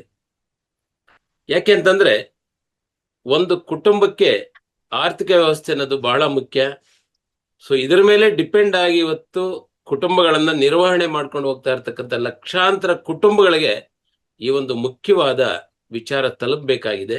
ಸೊ ಹಂಗಾಗಿ ಈ ಒಂದು ಲಕ್ಷಾಂತರ ಎಕರೆ ಆ ಮಣ್ಣಿನ ಪರಿಸ್ಥಿತಿ ಏನಾಗಿದೆ ಅನ್ನೋ ಒಂದು ಪ್ರಶ್ನೆಗೆ ನಾನು ನೋಡಿದ್ರೆ, ಸೊ ಕರ್ನಾಟಕದಲ್ಲಿ ಸುಮಾರು 16 to 17 ಲಕ್ಷ ಎಕರೆ ಒಂದು ಅಡಿಕೆ ತೋಟಗಳಿದೆ. ಸೊ ಇಷ್ಟರಲ್ಲಿ ನಾವು ನೋಡಿದಾಗ ಇತ್ತೀಚೆಗೆ ಬರ್ತಾ ಬರ್ತಾ, ಹಿಂದೆ ಬಹಳ ಚೆನ್ನಾಗಿತ್ತು, ಬೆಳೆಗಳು ಚೆನ್ನಾಗಿತ್ತು, ರೇಟ್ ಕಡಿಮೆ ಇತ್ತು. ಬಟ್ ಇವತ್ತು ಬೆಳೆಗಳು ಸರಿ ಇಲ್ಲ, ರೇಟು ಉತ್ತಮವಾದ ರೇಟ್ ಇದೆ. ಇದೊಂದು ಸಂಕಷ್ಟ ಜನಗಳಿಗೆ. ಯಾಕೆಂತಂದ್ರೆ ರೇಟ್ ಇದ್ದು ಒಳ್ಳೆ ಬೆಳೆ ಬರ್ತಾ ಇಲ್ಲ, ಸಮಸ್ಯೆಗಳು ಹೆಚ್ಚಿದೆ ಅಂತಂದ್ರೆ ಸೊ ಇದು ನೆಮ್ಮದಿಯಾಗಿ ನಿದ್ದೆ ಮಾಡುವಂತ ವಿಚಾರ ಅಲ್ಲ, ಎಲ್ಲೋ ಒಂಚೂರು ಮನ್ಸಿಗೆ ನೋವಾಗುವಂತ ವಿಚಾರ ಆಗಿದೆ. ಹಂಗಾಗಿ ನಾನು ಹೇಳ್ತೀನಿ ನೋಡಿ, ಯಾಕೆ ಅಂತ ನೋಡಿದ್ರೆ ಸಮಸ್ಯೆಗಳು ಹೆಚ್ಚಾಗಿರ್ತಕ್ಕಂಥದ್ದು, 60% ಮಣ್ಣು ಡಿಗ್ರೇಡೆಡ್, ಅಂದ್ರೆ ಮಣ್ಣು ಒಂದು ನಿರ್ಜೀವ ಸ್ಥಿತಿ ಕಡೆ ಹೋಗ್ತಾ ಇದೆ. ಜೀವಂತವಾಗಿದ್ದಂತ ಮಣ್ಣು ನಿರ್ಜೀವ ಸ್ಥಿತಿಗೆ ಹೋಗ್ತಾ ಇದೆ. ಅದನ್ನೇ ಡಿಗ್ರೇಡೆಡ್ ಸಾಯಿಲ್ ಅಂತ ನಾವು ಕರಿತೀರಿ. ಹೆಂಗೆ ನೀವು ಹೇಳ್ತಾ ಇದ್ರಿ ಅಂತ ನನ್ನ ಪ್ರಶ್ನೆ ನೀವು ಕೇಳಬಹುದು. ಹೆಂಗೆ ಅಂತಂದ್ರೆ, ಇವತ್ತು ನಿಮ್ಗೆಲ್ಲ ಗೊತ್ತಿದೆ, ಹಂಗು ಹಿಂಗು ಎಲ್ರು ಮಣ್ಣು ಪರೀಕ್ಷೆನೂ ಮಾಡಿಸಿರ್ತೀರಿ. ಮಣ್ಣು ಪರೀಕ್ಷೆಯಲ್ಲಿ ಒಂದು ಕಡೆ ಸಾಯಿಲ್ ಆರ್ಗ್ಯಾನಿಕ್ ಕಾರ್ಬನ್ ಅಂತ ಇರ್ತದೆ. ಆ ಸಾಯಿಲ್ ಆರ್ಗ್ಯಾನಿಕ್ ಕಾರ್ಬನ್ ಅಂತಕ್ಕಂಥದ್ದು ಪ್ರತಿಯೊಬ್ಬರ ತೋಟದಲ್ಲೂ ಕಡಿಮೆ ಆಗ್ತಾ ಬಂದಿದೆ. ಎಷ್ಟು ಕಡಿಮೆ ಆಗಿದೆ ಅಂತಂದ್ರೆ 1 to 2% ಇದ್ದಂತ ಸಾಯಿಲ್ ಆರ್ಗ್ಯಾನಿಕ್ ಕಾರ್ಬನ್ನು ಇವತ್ತು ಲೆಸ್ ದೆನ್ 0.5%. ಈ ವಿಜ್ಞಾನವನ್ನು ಸ್ವಲ್ಪ ಅರ್ಥ ಮಾಡ್ಕೊಳ್ಳಿ. ಯಾಕೆ ಅಂತಂದ್ರೆ ಮುಖ್ಯವಾದ ವಿಷಯಗಳನ್ನ ಗಮನಕ್ಕೆ ತಗೊಳ್ಳದೆ ನೀವು ಈ ಬೆಳೆಗಳ ಜೊತೆ ಹೋರಾಟ ಮಾಡಕ್ ಹೊರಟ್ರೆ ನಾವು ಗೆಲ್ಲಕ್ಕೆ ಸಾಧ್ಯ ಇಲ್ಲ. ಸರ್, ಇದೆಲ್ಲ ನಮಗೆ ಬೇಕಾ ಅನ್ನೋ ಪ್ರಶ್ನೆನೂ ನಿಮಗೆ ಬರಬಹುದು. ಯಾರು ಉತ್ತಮವಾದ ಬೆಳೆ ಮಾಡ್ಲೇಬೇಕನ್ನೋ ಅನಿವಾರ್ಯತೆ ಇದೆ, ಅವ್ರಿಗೆ ಈ ಪಾಯಿಂಟ್ಸ್ ಬಹಳ ಬಹಳ ಮುಖ್ಯ. ಸೊ ಅದಕ್ಕೆ ಮಣ್ಣಿನ ಪರೀಕ್ಷೆ ಮಾಡಿಸಿ ದಯವಿಟ್ಟು. ಲೆಸ್ ದೆನ್ 0.5% ಇವತ್ತು ಆರ್ಗ್ಯಾನಿಕ್ ಕಾರ್ಬನ್ ಮಣ್ಣಲ್ಲಿ ಇರ್ತಕ್ಕಂಥದ್ದು ನಿಮ್ಮ ಮಣ್ಣು ಡಿಗ್ರೇಡ್ ಆಗಿದೆ ಅಥವಾ ಆಗ್ತಾ ಇದೆ ಅಂತಕ್ಕಂಥ ಲಕ್ಷಣಕ್ಕೆ ಒಂದು ಮುಖ್ಯವಾದ ಉತ್ತರ. ಅದು ಅರ್ಥ ಆಯ್ತಾ? ಸೊ ಅದು ಅಟ್ಲೀಸ್ಟ್ ಪ್ಲಾಂಟೇಶನ್ ಕ್ರಾಪ್ಸ್ ಅಲ್ಲಿ 1%ಗಿಂತೂ ಹೆಚ್ಚಿದ್ರೆ ನಿಮ್ಮ ಸಮಸ್ಯೆಗಳೆಲ್ಲ ಕಡಿಮೆ ಆಗುತ್ತೆ. ಸೊ ನಿಮ್ಮ ಹೀಲ್ಡು ಹೆಚ್ಚಿಗೆ ಬರುತ್ತೆ. ಸೊ ಅದನ್ನ ಹೆಂಗ್ ಮ್ಯಾನೇಜ್ ಮಾಡಬೇಕು ಏನೆಲ್ಲ ಮುಂದುವರೆದ ವಿಚಾರಗಳು ಮುಂದೆ ಮಾತಾಡೋಣ. ಈಗ ಜಸ್ಟ್ ಆ ಪಾಯಿಂಟ್ ಮಾತ್ರ ಕ್ಯಾಚ್ ಮಾಡ್ಕೊಳ್ಳಿ. ಸೊ ಆಯ್ತು, ನಾವು ಮಣ್ಣು ಪರೀಕ್ಷೆ ಮಾಡಿಸ್ಲಿಲ್ಲ, ಹೆಂಗ್ ಸರ್ ಗುರ್ತಚ್ಚಬಹುದು ಅಂತ ನೀವು ಕೇಳ್ಬಹುದು. ಮಣ್ಣನ್ನ ನೋಡಿ, ನಿಮ್ ತೋಟದಲ್ಲಿ ಬರಿಗಾಲಲ್ಲಿ ನಡೆದಾಗ ಮಣ್ಣು ಗಟ್ಟಿ ಇದ್ರೆ ಅಲ್ಲಿ ಕಾರ್ಬನ್ ಕಡಿಮೆ ಇದೆ ಅಂತ, ಸಾಯಿಲ್ ಆರ್ಗ್ಯಾನಿಕ್ ಕಾರ್ಬನ್ ಕಡಿಮೆ ಇದೆ ಅಂತ. ಮಣ್ಣೊಳಗಡೆ ಎರೆಹುಳುಗಳು ಕಡಿಮೆ ಅಥವಾ ಇಲ್ಲ ಅಂತಂದ್ರು ಅಲ್ಲಿ ಆರ್ಗ್ಯಾನಿಕ್ ಕಾರ್ಬನ್ ಇಲ್ಲ ಅನ್ನೋದನ್ನ ತೋರಿಸ್ಕೊಡ್ತದೆ. ಬೆನಿಫಿಷಿಯಲ್ ಮೈಕ್ರೋಬ್ಸ್ ಅಂದ್ರೆ ಉಪಕಾರಿ ಸೂಕ್ಷ್ಮಾಣು ಜೀವಿಗಳು ಮಣ್ಣಲ್ಲಿ ಇಲ್ಲ ಅನ್ನೋದಕ್ಕೆ ಮಣ್ಣು ಗಟ್ಟಿ ಇರದೆ ವಿಟ್ನೆಸ್ ಆಗಿರುತ್ತೆ. ಯಾಕಾಯ್ತು ಇದು ಅಂತ ಮತ್ತೆ ಪ್ರಶ್ನೆ ಬರ್ತದೆ. ಯಾಕೋ ಆಗ್ಲಿಲ್ಲ, ನಮ್ಮ ಪ್ರಾಕ್ಟೀಸಸ್ ಅಂತ ನಾವು ಹೇಳ್ಬೋದು. ನಿರಂತರವಾಗಿ ಯಾವ ತರ ನಾವು ಪ್ರಾಕ್ಟೀಸ್ ಮಾಡ್ಕೊಂಬರ್ತಾ ಇದ್ರಿ ನಮ್ಮ ಕೃಷಿಯಲ್ಲಿ ಅನ್ನೋದನ್ನ ನೋಡಿದಾಗ ಅದು ಉತ್ತರ ಸಿಗತ್ತೆ. ಏನಾಗಿಲ್ಲ, ನಮಗೂ ಏನೋ ಒಂದು ಆಸೆ ಇರುತ್ತಲ್ಲ ತುಂಬಾ ಚೆನ್ನಾಗಿ ಆಗ್ಬೇಕಂತ ನಮ್ಮ ರೈತರಿಗೆ. ಸೊ ಆಸೆಗೋಸ್ಕರ ನಾವೇನ್ ಮಾಡಿದ್ರಿ, ಪ್ರೊಡಕ್ಷನ್ನ ಜಾಸ್ತಿ ಮಾಡ್ಲಿಕ್ಕೆ ಸಾಕಷ್ಟು ರಾಸಾಯನಿಕ ಗೊಬ್ಬರಗಳ ಮೇಲೆ ನಾವು ಡಿಪೆಂಡ್ ಆದ್ರಿ. ಸೊ ಅದು ಕೊಡ್ತಾ ನಿಧಾನವಾಗಿ ಕಾರ್ಬನ್ ಕಡಿಮೆ ಆಯ್ತು ಸಾಯಿಲ್ ಅಲ್ಲಿ. ಸೊ ಅದರಿಂದ ಇವತ್ತು ಈ ತರ ಒಂದು ಸಮಸ್ಯೆ ನಮಗೆ ಬಂದಿದೆ. ಬರೀ ರಾಸಾಯನಿಕ ಗೊಬ್ಬರ ಅಲ್ಲ, ಹರ್ಬಿಸೈಡ್ಸ್, ಎಗೇನ್ ಕಳೆನಾಶಕ. ಇದು ಹೆಂಗೆ ಅಂತಂದ್ರೆ ಕೆಲವ್ರಿಗೆ ತೋಟದಲ್ಲಿ ಕಳೆ ಇದ್ರೆ ರಾತ್ರಿ ನಿದ್ದೆ ಬರಲ್ಲ. ಇದೊಂದು ದೊಡ್ಡ ಸಮಸ್ಯೆ ಆಯ್ತಾ. ಆ ಕಳೆಗೆ ಯಾವಾಗ ಈ ಹರ್ಬಿಸೈಡ್ಸ್ ಹೊಡೆದು ಮನೆಗೆ ಬರ್ತಿರೋ ಅವಾಗ ಅವತ್ ರಾತ್ರಿ ತುಂಬಾ ಚೆನ್ನಾಗಿ ನಿದ್ದೆ ಹೋಗ್ತಾರೆ. ಆದ್ರೆ ನಿಮಗ್ ಗೊತ್ತಿಲ್ಲ, ನಿಮ್ಮ ತೋಟವನ್ನ ಉಳಿಸ್ತಾ ಇರೋದೇ ಕಳೆ ಅಂತಕ್ಕಂಥದ್ದು ನಿಮಗ್ ಗೊತ್ತಿಲ್ಲ. ಯಾಕೆ ಅಂತಂದ್ರೆ ನಿಮ್ಮ ಬೆಳೆಗೋಸ್ಕರ ಕಳೆ ಬರ್ತಾ ಇರ್ತಕ್ಕಂಥದ್ದು. ಆ ಕಳೆ ಶಾರ್ಟ್ ಟರ್ಮು, ನಿಮ್ಮ ಬೆಳೆ ಲಾಂಗ್ ಟರ್ಮು. ಶಾರ್ಟ್ ಟರ್ಮ್ ಅಲ್ಲಿ ಹುಟ್ಟತ್ತೆ, ಆಮೇಲೆ ಸಾಯತ್ತೆ. ಆ ಹುಟ್ಟು ಸಾವು ಯಾರಿಗ್ ಬೇಕು ಅಂತಂದ್ರೆ ಮಣ್ಣಿನಲ್ಲಿ ಇರತಕ್ಕಂಥ ಕೋಟ್ಯಾನುಕೋಟಿ ಜೀವರಾಶಿಗಳಿಗೆ ಆಹಾರ ಬೇಕಾಗಿದೆ. ಆ ಜೀವರಾಶಿಗಳ ವಿಶೇಷತೆ ಏನಂತಂದ್ರೆ ಈ ಕಳೆ ಬದುಕಿದ್ದಾಗ ತಿನ್ನಲ್ಲ, ಈ ಕಳೆ ಸತ್ತ ಮೇಲೆ ಅದನ್ನ ತಿಂದು ಅದು ಜೀರ್ಣಿಸ್ಕೊಂಡು ನಮ್ಮ ಅಡಿಕೆ ಮರಗಳಿಗೆ ಬೇಕಾದಂತ ಎಲ್ಲಾ ಪೋಷಕಾಂಶಗಳನ್ನು ಒದಗಿಸ್ಕೊಡ್ತವೆ. ಹಂಗಾಗಿ ಕಳೆ ಇದ್ರೆ ತೋಟದಲ್ಲಿ ಬೆಳೆ ಚೆನ್ನಾಗಿರತ್ತೆ. ಇದು ಗಮನಿಸ್ಕೊಳ್ಳಿ. ಬಹಳಷ್ಟು ಜನಗಳ ತಲೆಯಲ್ಲಿ ಕ್ಲೀನ್ ಇಂಡಿಯಾ ಪ್ರೋಗ್ರಾಮ್ ನಿಮ್ಗೆ ಸಾಫ್ಟ್ವೇರ್ ಹಾಕ್ಬಿಟ್ಟಿದ್ದಾರೆ. ಸೊ ನಿಮ್ ತೋಟಗಳನ್ನು ಕ್ಲೀನ್ ಇಂಡಿಯಾ ಮಾಡಿ ಮಾಡಿ ಮಾಡಿ ತೋಟಗಳೆಲ್ಲ ನಾಶ ಮಾಡ್ಕೊಂಡ್ಬಿಟ್ಟಿದ್ದೀರಿ. ಇವತ್ತಿಂದ ಆಚೆ ಕಳೆ ಕಂಡ್ರೆ ನಿಮ್ ತೋಟದಲ್ಲಿ ಲಕ್ಷ್ಮಿ ಇದ್ದಾಳೆ ಅನ್ನೋದು ಮನ್ಸಲ್ಲಿ ಇಟ್ಕೊಳ್ಳಿ. ಸೊ ಇದು ಅದಕ್ಕೆ ಅರ್ಬಿಸೈಡ್ಸ್ ಅವಶ್ಯಕತೆ ಇಲ್ಲ. ಮಣ್ಣನ್ನ ಮಾಲಿನ್ಯ ಮಾಡಬೇಡಿ ಅದು ನೋಡುದು. ಅದಾದ್ಮೇಲೆ ಈಗ ನೀರು, ಮತ್ತೆ ಈ ನೀರ್ನ ಏನ್ ಗೊತ್ತಾ, ಎಲೆಕ್ಟ್ರಿಸಿಟಿ ಫ್ರೀ, ನೀರು ಫ್ರೀ ನೀರಿರೋ ಏರಿಯಾದಲ್ಲಿ. ಸೊ ಏನ್ ಯಾವಾಗ್ಲೂ ನಮ್ ತೋಟದಲ್ಲಿ ನೀರು ಕುಡ್ಸೋದೇ ಕೆಲಸ. ಹರಿಸ್ಬಿಡೋದು, ಎಷ್ಟು ಬೇಕೋ ನೀರು ತುಂಬಿಸ್ಬಿಡೋದು ಆಟೋಮೆಟಿಕ್ ಸ್ವಿಚ್ ಹಾಕ್ಬಿಟ್ಟು. ಅದಲ್ಲ, ವೈಜ್ಞಾನಿಕವಾಗಿ ನೀರ್ನ ಎಷ್ಟು ಕೊಡಬೇಕು ಎಷ್ಟು ಕೊಡಬಾರದು ಅನ್ನೋ ಮೆಜರ್ಮೆಂಟ್ಸ್ ಇಲ್ಲದೆ ನೀರು ಕೊಟ್ರೆ ಅಡಿಕೆ ತೋಟವನ್ನ ಆರೋಗ್ಯವಾಗಿ ಉಳಿಸ್ಕೊಳ್ಳಿಕ್ಕೆ ಸಾಧ್ಯ ಇಲ್ಲ. ಡ್ರಿಪ್ ಸುಮ್ಮನೆ ಬರ್ಲಿಲ್ಲ. ಡ್ರಿಪ್ ಹಿಂದ್ಗಡೆ ಬಹಳಷ್ಟು ಜನಗಳ ಒಂದು ರಿಸರ್ಚ್ ಇದೆ. ಸೊ ಅದು ಪರಿಸರಕ್ಕೂ ಒಳ್ಳೇದಾಗ್ಬೇಕು. ಸೊ ಪರಿಸರದಲ್ಲಿ ಸಿಗ್ತಕ್ಕಂತ ಈ ನೀರನ್ನ ವೇಸ್ಟ್ ಮಾಡಬಾರದು. ಎಷ್ಟು ಬೇಕೋ ಅಷ್ಟೇ ಬಳಸಬೇಕು. ಬಳಸ್ಕೊಂಡು ಮಣ್ಣಿನ ಆರೋಗ್ಯವನ್ನ ಉಳಿಸ್ಕೊಳ್ಳೋದ್ರಲ್ಲಿ ಡ್ರಿಪ್ ಇರಿಗೇಷನ್ನು ಬಹಳ ಮಹತ್ಕರವಾದಂತ ಪಾತ್ರ ವಹಿಸ್ತದೆ. ಅದಕ್ಕೆ ನಾನಿವತ್ತು ನಿಮ್ಗೊಬ್ಬೊಬ್ರಿಗೆ ಬಂದು ಹೇಳಕ್ ಆಗಲ್ಲ ಅಂದ್ಬಿಟ್ಟು ನಾನು ನೆಟಾಫಿಮ್ ಸಂಸ್ಥೆಯವರು ಇಬ್ಬರು ಸೇರಿ ಇವತ್ತು ಈ ಕಾರ್ಯಕ್ರಮವನ್ನ ಆಯೋಜಿಸಿದಿರಿ. ಅರ್ಥ ಆಯ್ತಾ? ಸೊ ಹಂಗಾಗಿ ಈ ಅತಿಯಾದ ನೀರು ಕೊಡೋಂಗಿಲ್ಲ. ಸೊ ಮಿತವಾದ ನೀರು ಹೆಂಗ್ ಕೊಡ್ಬೇಕಂತ ಮುಂದುವರೆದ ಪ್ರಶ್ನೆಗಳು ಬರ್ತದೆ. ಸೊ ಅಲ್ಲಿ ನಾನು ಮಾತಾಡ್ತೀನಿ. ಸೊ ಓವರ್ ಆಲ್ ಏನಂತಂದ್ರೆ, ಅತಿ ಹೆಚ್ಚು ನೀರು ಕೊಡೋದ್ರಿಂದ ಮಣ್ಣು ಗಟ್ಟಿ ಆಗತ್ತೆ. ಸೊ ಆ ಜೀವ ಚೈತನ್ಯನು ಕಳ್ಕೊಳ್ಳುತ್ತೆ. ಸೊ ಅದರಿಂದ ಇವತ್ತು ಸಾಯಿಲ್ ಡಿಗ್ರೇಡೆಡ್ ಲಕ್ಷಾಂತರ ಎಕರೆಗಳಿದ್ರು ಸೊ ಮಣ್ಣು 60-80% ಪರಿಸ್ಥಿತಿ ಇವತ್ತು ಡಿಗ್ರೇಡ್ ಆಗ್ತಾ ಇದೆ, ನಿರ್ಜೀವ ಆಗ್ತಾ ಇದೆ ಅಂತ ಹೇಳಲಿಕ್ಕೆ ಇಷ್ಟಪಡ್ತೀನಿ ಸರ್. ಓಕೆ. ಆಮೇಲೆ ಇಲ್ಲಿ ಅಡಿಕೆ ತೋಟಗಳಲ್ಲಿ ನಾವು ಅಬ್ಸರ್ವ್ ಮಾಡ್ತೀವಿ ಕೆಲವು ಡಿಸೀಸಸ್ ಅಂತ, ಅಂದ್ರೆ OLD, ಯೆಲ್ಲೋ ಲೀಫ್ ಡಿಸೀಸ್ ಅಂತ ಹೇಳ್ತೀವಿ. ಎಲೆ ಡ್ರೈ ಆಗೋದಾಗಿರ್ಬೋದು, ಬೆಳವಣಿಗೆ ಕುಂಠಿತವಾಗಿರ್ಬೋದು, ಕಾಯಿ ಉದುರೋದಿರ್ಬೋದು.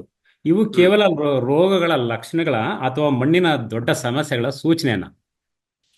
Very good question sir. So ಇವತ್ತು ಏನಾಗಿದೆ ನಮಗೆ, ಇದು ರೋಗ ಕಾಣಿಸಿದ್ರೆ, ಕೀಟ ಕಾಣಿಸಿದ್ರೆ ಔಷಧಿ ಹುಡುಕ್ತೀರಿ. ಕಾಯಿ ಏನಾದ್ರೂ ಡ್ರಾಪ್ ಆಗ್ಲಿಕ್ಕೆ, ಕಾಯಿ ಸೈಜ್ ಬರೋದು ಕಡಿಮೆ ಆದ್ರೆ ಗೊಬ್ಬರಗಳನ್ನ ಹುಡುಕ್ತೀರಿ. ಇದು ನಮ್ಮ ಅಭ್ಯಾಸ ಸರ್. ಗೊತ್ತಿಲ್ಲ ಹೆಂಗ್ ಬಂತು ಏನೋ ಗೊತ್ತಿಲ್ಲ. ಆದರೆ ಇದರ ಮೂಲ ಅಂದ್ರೆ ರೂಟ್ ಕಾಸು ಮಣ್ಣು ಅಂತಕ್ಕಂಥದ್ದು ಗೊತ್ತಿಲ್ಲದೆ ನಾವು ಈ ಪರಿಹಾರಗಳನ್ನ ಒಂದೊಂದಕ್ಕೆ ಒಂದೊಂದು ಪರಿಹಾರಗಳನ್ನ ಹುಡುಕೋದ್ರಲ್ಲೇ ಜೀವನ ಕಳೆದ್ರೂ ಪರವಾಗಿಲ್ಲ, ಈ ಅಡಿಕೆ ಮರಗಳ ಜೀವನನು ಹಾಳು ಮಾಡಿಬಿಟ್ರಿ. ಸೊ ಹಂಗಾಗಿ ಇದು root cause is soil sir. ಮಣ್ಣಲ್ಲಿ ಆ ಜೀವ ಚೈತನ್ಯ ಅಂತ ಹೇಳ್ತಾರೆ. ಮಣ್ಣಿನಲ್ಲಿ ಜೀವ ವೈವಿಧ್ಯತೆ. ಈಗ ನೋಡಿ, ನೀರಲ್ಲಿ ನೀರಿನ ವೈವಿಧ್ಯತೆ ಅಂತಂದ್ರೆ ನೀರಿನ ಅನೇಕ ಆ ಒಂದು ಏನು ಜಲಚರಗಳು ಆ ನೀರಲ್ಲಿದ್ರೆ ಆ ನೀರು ಚೆನ್ನಾಗಿದೆ ಅಂತ ಹೇಳಬಹುದು. ಯಾವುದೇ ಜಲಚರಗಳು, ಉತ್ತಮವಾದ ಜಲಚರಗಳು ಅದರಲ್ಲಿ ಇಲ್ಲ ಅಂತಂದ್ರೆ ನೀರು ಹಾಳಾಗಿದೆ ಅಂತ ಹೇಳ್ಬಹುದು. ಮಣ್ಣಲ್ಲೂ ಅಷ್ಟೇ, ಆ ತೋಟದಲ್ಲಿ ಈ ಜೀವ ವೈವಿಧ್ಯತೆ, ಮಣ್ಣಿನ ಉಪಕಾರಿ ಜೀವಿಗಳು ಇಲ್ಲ ಅಂದಾಗ ಆ ಒಂದು ಮಣ್ಣಿನಲ್ಲಿ ಇವುಗಳಿಗೆ ಬೇಕಾದಂತ ಪೋಷಕಾಂಶಗಳಿರಬಹುದು, ಅಮೈನೋ ಆಸಿಡ್ಸ್ ಇರಬಹುದು, ಆ ಒಂದು ರೋಗ ನಿರೋಧಕ ಶಕ್ತಿ ಹೆಚ್ಚಲಿಕ್ಕೆ, ಉತ್ತಮವಾಗಿ ದ್ಯುತಿ ಸಂಶ್ಲೇಷಣೆ ಕ್ರಿಯೆ ಆಗ್ಲಿಕ್ಕೆ ಬೇಕಾಗಿರ್ತಕ್ಕಂಥ ಎಲ್ಲ ಒಂದು ಕಾರ್ಬನ್ ಎಲ್ಲ ಕಡಿಮೆ ಆದಾಗ ಅಲ್ಲಿ ಏನಾಗತ್ತೆ ಅಂತಂದ್ರೆ ಇವು ಸಿಂಪ್ಟಮ್ಸ್ ಆಗಿ ಕಾಣಿಸ್ತದೆ ಸರ್. ಸೊ ಲೀಫ್ ಎಲ್ಲೋ ಬರ್ತಕ್ಕಂಥದ್ದು, ಸೊ ಇಡುಮುಂಡಿಗೆ ರೋಗ ಬರ್ತಕ್ಕಂಥದ್ದು, ಸೊ ಏನೋ ಕಪ್ಪು ಚುಕ್ಕೆ ಎಲೆ ಚುಕ್ಕೆ ರೋಗ ಬರ್ತಕ್ಕಂಥದ್ದು, ಹಳ್ಳುದುರುವಂಥದ್ದು, ಇವೆಲ್ಲ ಜಸ್ಟ್ ಸಿಂಪ್ಟಮ್ಸ್. ಸೊ ಈ ಸಿಂಪ್ಟಮ್ಸ್ ನ ನೋಡಿ ಸಿಂಪ್ಟಮ್ಸ್ಗೆ ನಾವು ಟ್ರೀಟ್ಮೆಂಟ್ ಕೊಡಕ್ ಹೋಗಬಾರದು.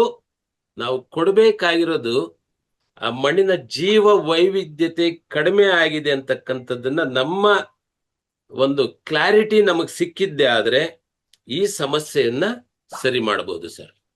ಸೊ ಅದರಿಂದ ಈ ಸಿಂಪ್ಟಮ್ಸ್ ಯಾವುದು ಸಮಸ್ಯೆ ಇಲ್ಲ, ಸಮಸ್ಯೆ ಇರೋದು ಮಣ್ಣಲ್ಲಿ ಸರ್. ಓಕೆ. ನೆಕ್ಸ್ಟ್ ರೈತರು ಏನ್ ಮಾಡ್ತಾರೆ, ಸಾಮಾನ್ಯವಾಗಿ ರೋಗ ಕೀಟಗಳು ಬರ್ತವೆ ಅಲ್ವಾ. ಆದ್ರೆ ಹ್ಮ್ ಈ ರೋಗ ಕೀಟಗಳ ವಿರುದ್ಧನೇ ರೈತರು ಹೋರಾಡ್ತಿರ್ತಾರೆ.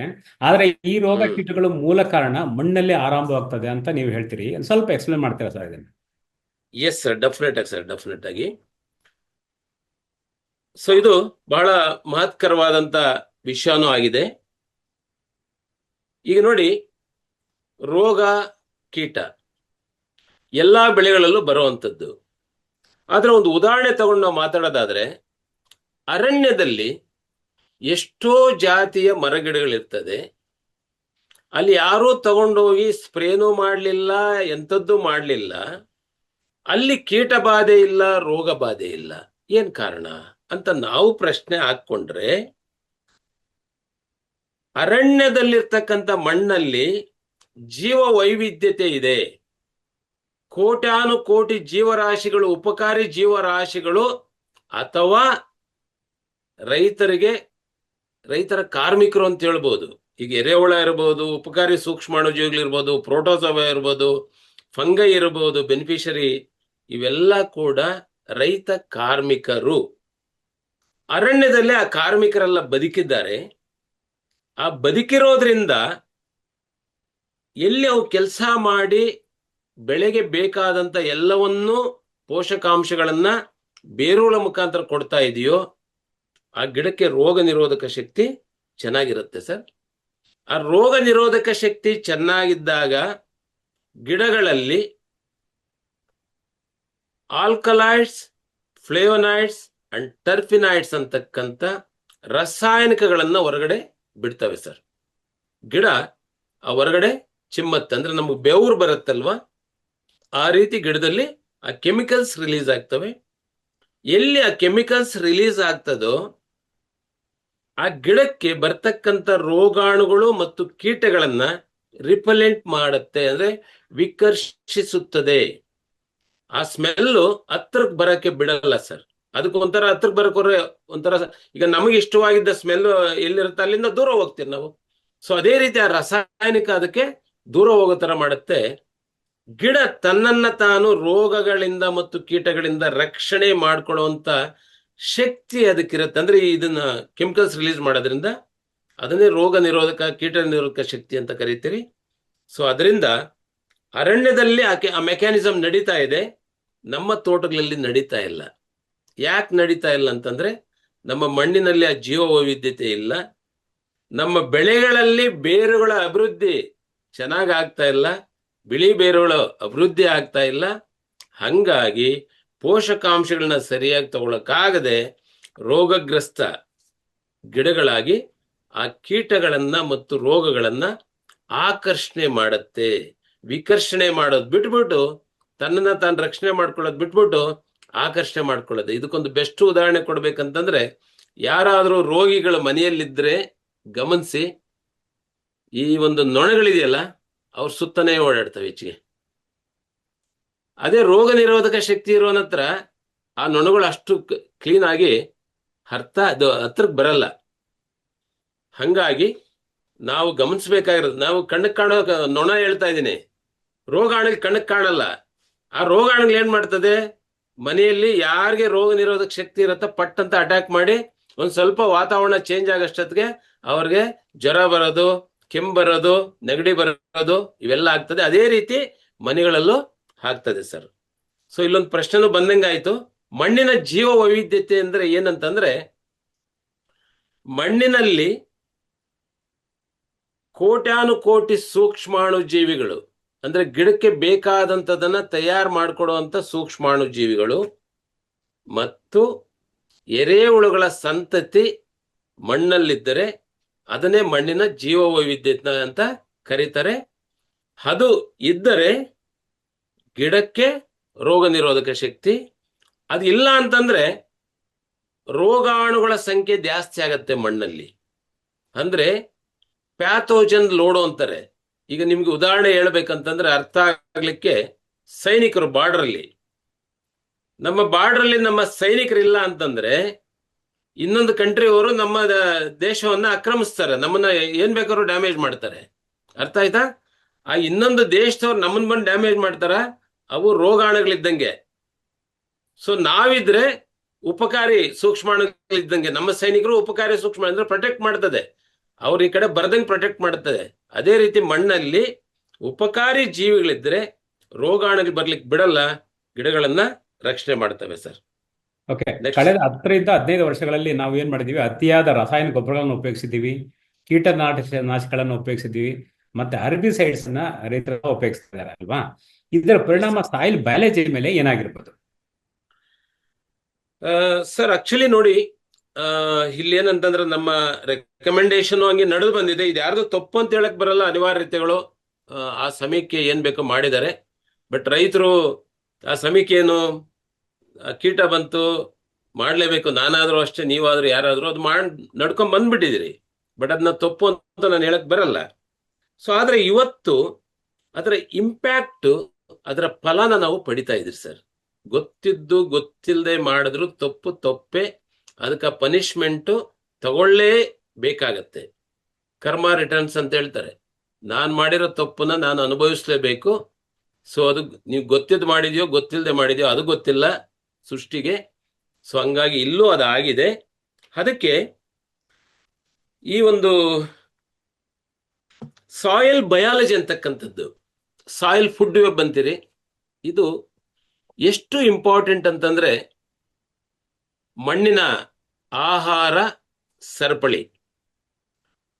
ಆ ಮಣ್ಣಿನ ಆಹಾರ ಸರಪಳಿ ಅಂತಕ್ಕಂಥದ್ದು ಎಲ್ಲಿ ಇಲ್ಲವೋ, ಫುಡ್ ವೆಬ್ ಡ್ಯಾಮೇಜ್ ಆಗಿದೆಯೋ ಅಥವಾ ಮಣ್ಣಿನ ಜೀವವೈವಿಧ್ಯತೆ ಡ್ಯಾಮೇಜ್ ಆಗಿದೆಯೋ, ಅಲ್ಲಿ ನೀವೇನೇ ಆರ್ಗ್ಯಾನಿಕ್ ಮ್ಯಾಟರ್ ಹಾಕ್ತಿರಿ, ಕೊಟ್ಟಿಗೆ ಗೊಬ್ಬರ ಹಾಕ್ತಿರೋ, ನಿಮ್ಮ ತ್ಯಾಜ್ಯಗಳು ಗರಿಗಳಾಗ್ತಿರೋ, ಕಳೆಗಳಾಗ್ತಿರೋ, ಏನು ಹಾಕಿದ್ರು ಡೈಜೆಸ್ಟ್ ಆಗಲ್ಲ ಸರ್, ಡೈಜೆಸ್ಟ್ ಆಗಲ್ಲ.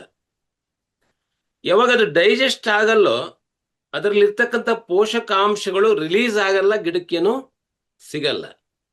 ಅದು ಇವತ್ತಿನ ಪರಿಸ್ಥಿತಿ, ಇವತ್ತು ತೋಟಗಳಲ್ಲಿರ್ತಕ್ಕಂಥ ಕಾಣ್ತಾ ಇರ್ತಕ್ಕಂಥ ಪರಿಸ್ಥಿತಿ. ಇದು ಹೆಂಗ್ ಡ್ಯಾಮೇಜ್ ಆಯ್ತು ಅಂತ ನಾವು ಹಿಂದೆ ಹೋಗಿ ನೋಡಿದ್ರೆ 10-15 ವರ್ಷದಿಂದ ಒಂದೇ ದಿವಸಕ್ಕೆ ಡ್ಯಾಮೇಜ್ ಆಗಿಲ್ಲ, 1 ವರ್ಷಕ್ಕೂ ಡ್ಯಾಮೇಜ್ ಆಗಿಲ್ಲ ಸರ್.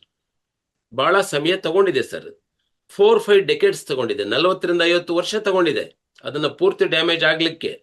ಅರ್ಥ ಆಯ್ತಾ? ಅದು ಹೆಂಗಾಯ್ತು ಅಂತಂದ್ರೆ ನೋಡಿ, ನಿರಂತರವಾಗಿ ನಾವು ಬೇಡವಾದಷ್ಟು ರಾಸಾಯನಿಕ ಗೊಬ್ಬರಗಳು ಹಾಕ್ಬೇಡಿ ಅಂತ ನಾನು ರೆಕಮೆಂಡ್ ಮಾಡ್ತಾ ಇಲ್ಲ, ಹಾಕಿ, ಬೇಕಾಗಿರುವಷ್ಟು ಕೊಡಬೇಕು ಹೊರತು ಬೇಡವಾದಷ್ಟು ಕೊಡಬಾರ್ದು. ನಮಗೇನು ಪಕ್ಕದ ತೋಟದವನು ಈ ಸಾರಿ ಇಳುವರಿ ಜಾಸ್ತಿ ಬಂದಿದೆ, ಅವನು 10 ಚೀಲ ಹಾಕಿದಾನೆ ಅಂತಂದ್ರೆ ಇವನ್ ಯಾರಿಗೂ ಮನೆಯವ್ರಿಗೂ ಹೇಳಲ್ಲ, ಇವನ್ ನೆಕ್ಸ್ಟ್ ಟಾರ್ಗೆಟ್ ನಂದು 15 ಚೀಲ ಹಾಕಿ ಮುಂದಿನ ವರ್ಷ ಅವನಿಗಿಂತೂ ಜಾಸ್ತಿ ತೆಗಿಬೇಕನ್ನೋ ಕಾಂಪಿಟಿಷನ್ ಅಲ್ಲಿ 4-5 ದಶಕಗಳಿಂದ ಕೃಷಿ ಮಾಡ್ಕೊಂಡ್ ಬಂದಿದ್ದಾರೆ ಸರ್. ಸರಿ, ಯಾವಾಗ ಎಕ್ಸಸ್ ಆಗ್ತಾ ಬಂದ್ರು ಗೊಬ್ಬರಗಳು, ಆಮೇಲೆ ಹರ್ಬಿಸೈಡ್ಸ್ ಕಳೆನಾಶಕಗಳು, ಆಮೇಲೆ ಅತಿ ಹೆಚ್ಚಾಗಿ ನೀರು ಕೊಡೋದು, ಇವೆಲ್ಲ ನೇರವಾಗಿ ಎಫೆಕ್ಟ್ ಆಗಿದ್ದು ಮಣ್ಣಿನ ಜೀವ ವೈವಿಧ್ಯತೆ, ಉಪಕಾರಿ ಜೀವಾಣುಗಳು ಮತ್ತು ಎರೆಹುಳುಗಳ ಮೇಲೆ ತೊಂದರೆ ಆಯಿತು. ಒಂದ್ಸಾರಿ ಆಗ್ಲಿಲ್ಲ, ನಿಧಾನವಾಗಿ ಸ್ವಲ್ಪ ಆಗ್ತಾ ಬಂತು. ಆ ರೆಸಿಡ್ಯೂ ಅಂತಕ್ಕಂಥದ್ದು, ವಿಷ ಅಂತಕ್ಕಂಥದ್ದು ಕ್ರೋಢೀಕರಣ, ಮಣ್ಣಲ್ಲಿ ಕ್ರೋಢೀಕರಣ ಆಗ್ತಾ ಮಾಲಿನ್ಯ ಜಾಸ್ತಿ ಆಯಿತು. ನೋಡಿ, ಇವತ್ತು ಒಂದು ಮಾತು ಹೇಳೋದಾದ್ರೆ ಜಸ್ಟ್ ಒಂದೇ ಒಂದು ಎಕ್ಸಾಂಪಲ್ ಹೇಳ್ತೀನಿ ಎಲ್ರಿಗೂ ಅರ್ಥ ಆಗ್ಲಿಕ್ಕೆ. ನಾವೇನಂತಂದ್ರೆ ಕೆಲವು ಮಾತ್ರ ನಮ್ಗೆ ಜವಾಬ್ದಾರಿ, ಉಳಿದಿದ್ದು ಯಾವುದು ನಮ್ಮ ಜವಾಬ್ದಾರಿ ಅಲ್ಲ ಅಂತಕ್ಕಂಥದ್ದು ಬರ್ತದೆ. ಈ ನೈಟ್ರೋಜನಸ್ ಫರ್ಟಿಲೈಸರ್ಸ್ ಚೀಪ್ ಆಗಿ ಸಿಗ್ತವೆ, ಅವು ತಂದು ತುಂಬ್ತೀರಿ ನಾವು.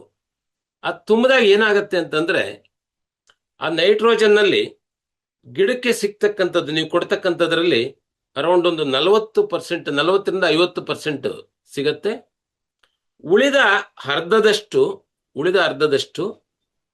25%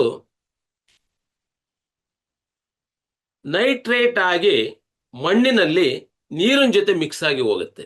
ಮಳೆ ಬಂದಾಗ ಅಥವಾ ನೀರು ಕೊಟ್ಟಾಗ ಅದ್ರ ಜೊತೆಲಿ ಮಿಕ್ಸ್ ಆಗಿ ಈ ಒಂದು ನೀರಿನ ಜೊತೆ ಹೋಗುತ್ತೆ. ನೈಟ್ರಸ್ ಆಕ್ಸೈಡು ವಾತಾವರಣಕ್ಕೆ ಬಂದು ಗಾಳಿನ ಮಾಲಿನ್ಯ ಮಾಡ್ತದೆ.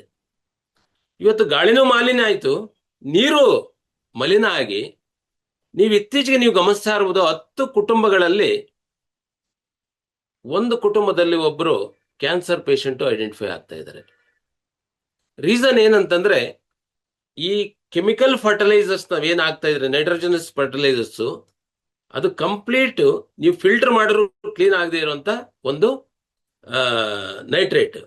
ಸೊ ಇದನ್ನೆಲ್ಲ ನಾವು ಸ್ಲೋ ಆಗಿ ಕನ್ಸ್ಯೂಮ್ ಮಾಡಿ ಮಾಡಿ ಮಾಡಿ ಮಾಡಿ ಸ್ಲೋಲಿ ಅದು ಈ ಸಮಸ್ಯೆ ನಮಗೆ ಬರೀ ಕ್ಯಾನ್ಸರ್ ಒಂದೇ ಅಲ್ಲ, ಹಲವಾರು ರೀತಿಯ ಆರೋಗ್ಯದ ಮೇಲೆ ದುಷ್ಪರಿಣಾಮಗಳು ಬರ್ತಾ ಇದೆ. ಅರ್ಥ ಆಯ್ತಾ? ಅದರಿಂದ ನಾವು ಇಷ್ಟು ದಿವಸ ಏನ್ ಮಾಡ್ಕೊಂಡ್ ಬಂದಿದ್ರಿ ಇದು ಸರಿ ಇಲ್ಲ ಅಂತಲ್ಲ, ಆದರೆ ಅದರ ಸಮಸ್ಯೆಗಳು ಇಷ್ಟು ನೋಡ್ತಾ ಇದ್ರಲ್ಲ, ಇವತ್ತು ಅದರಿಂದ ಸ್ವಲ್ಪ ಹೊರಗಡೆ ಬರ್ಬೇಕಾದ್ರೆ ನೀವೆಲ್ಲರೂ ಗಮನ ಕೊಡಬೇಕಾಗಿರೋದು ಮಣ್ಣಿನ ಆರೋಗ್ಯ, ಮಣ್ಣಿನ ಜೀವ ಚೈತನ್ಯವನ್ನ ಹೆಚ್ಚಿಸುವಂತ ಕಾರ್ಯಕ್ರಮಗಳಾದರೆ ನಿಮ್ಮ ಫರ್ಟಿಲೈಸರ್ ಅಪ್ಲಿಕೇಶನ್ ರಿಕ್ವೈರ್ಮೆಂಟ್ ಆಟೋಮೆಟಿಕ್ ಆಗಿ ಕಡಿಮೆ ಆಗುತ್ತೆ ಸರ್.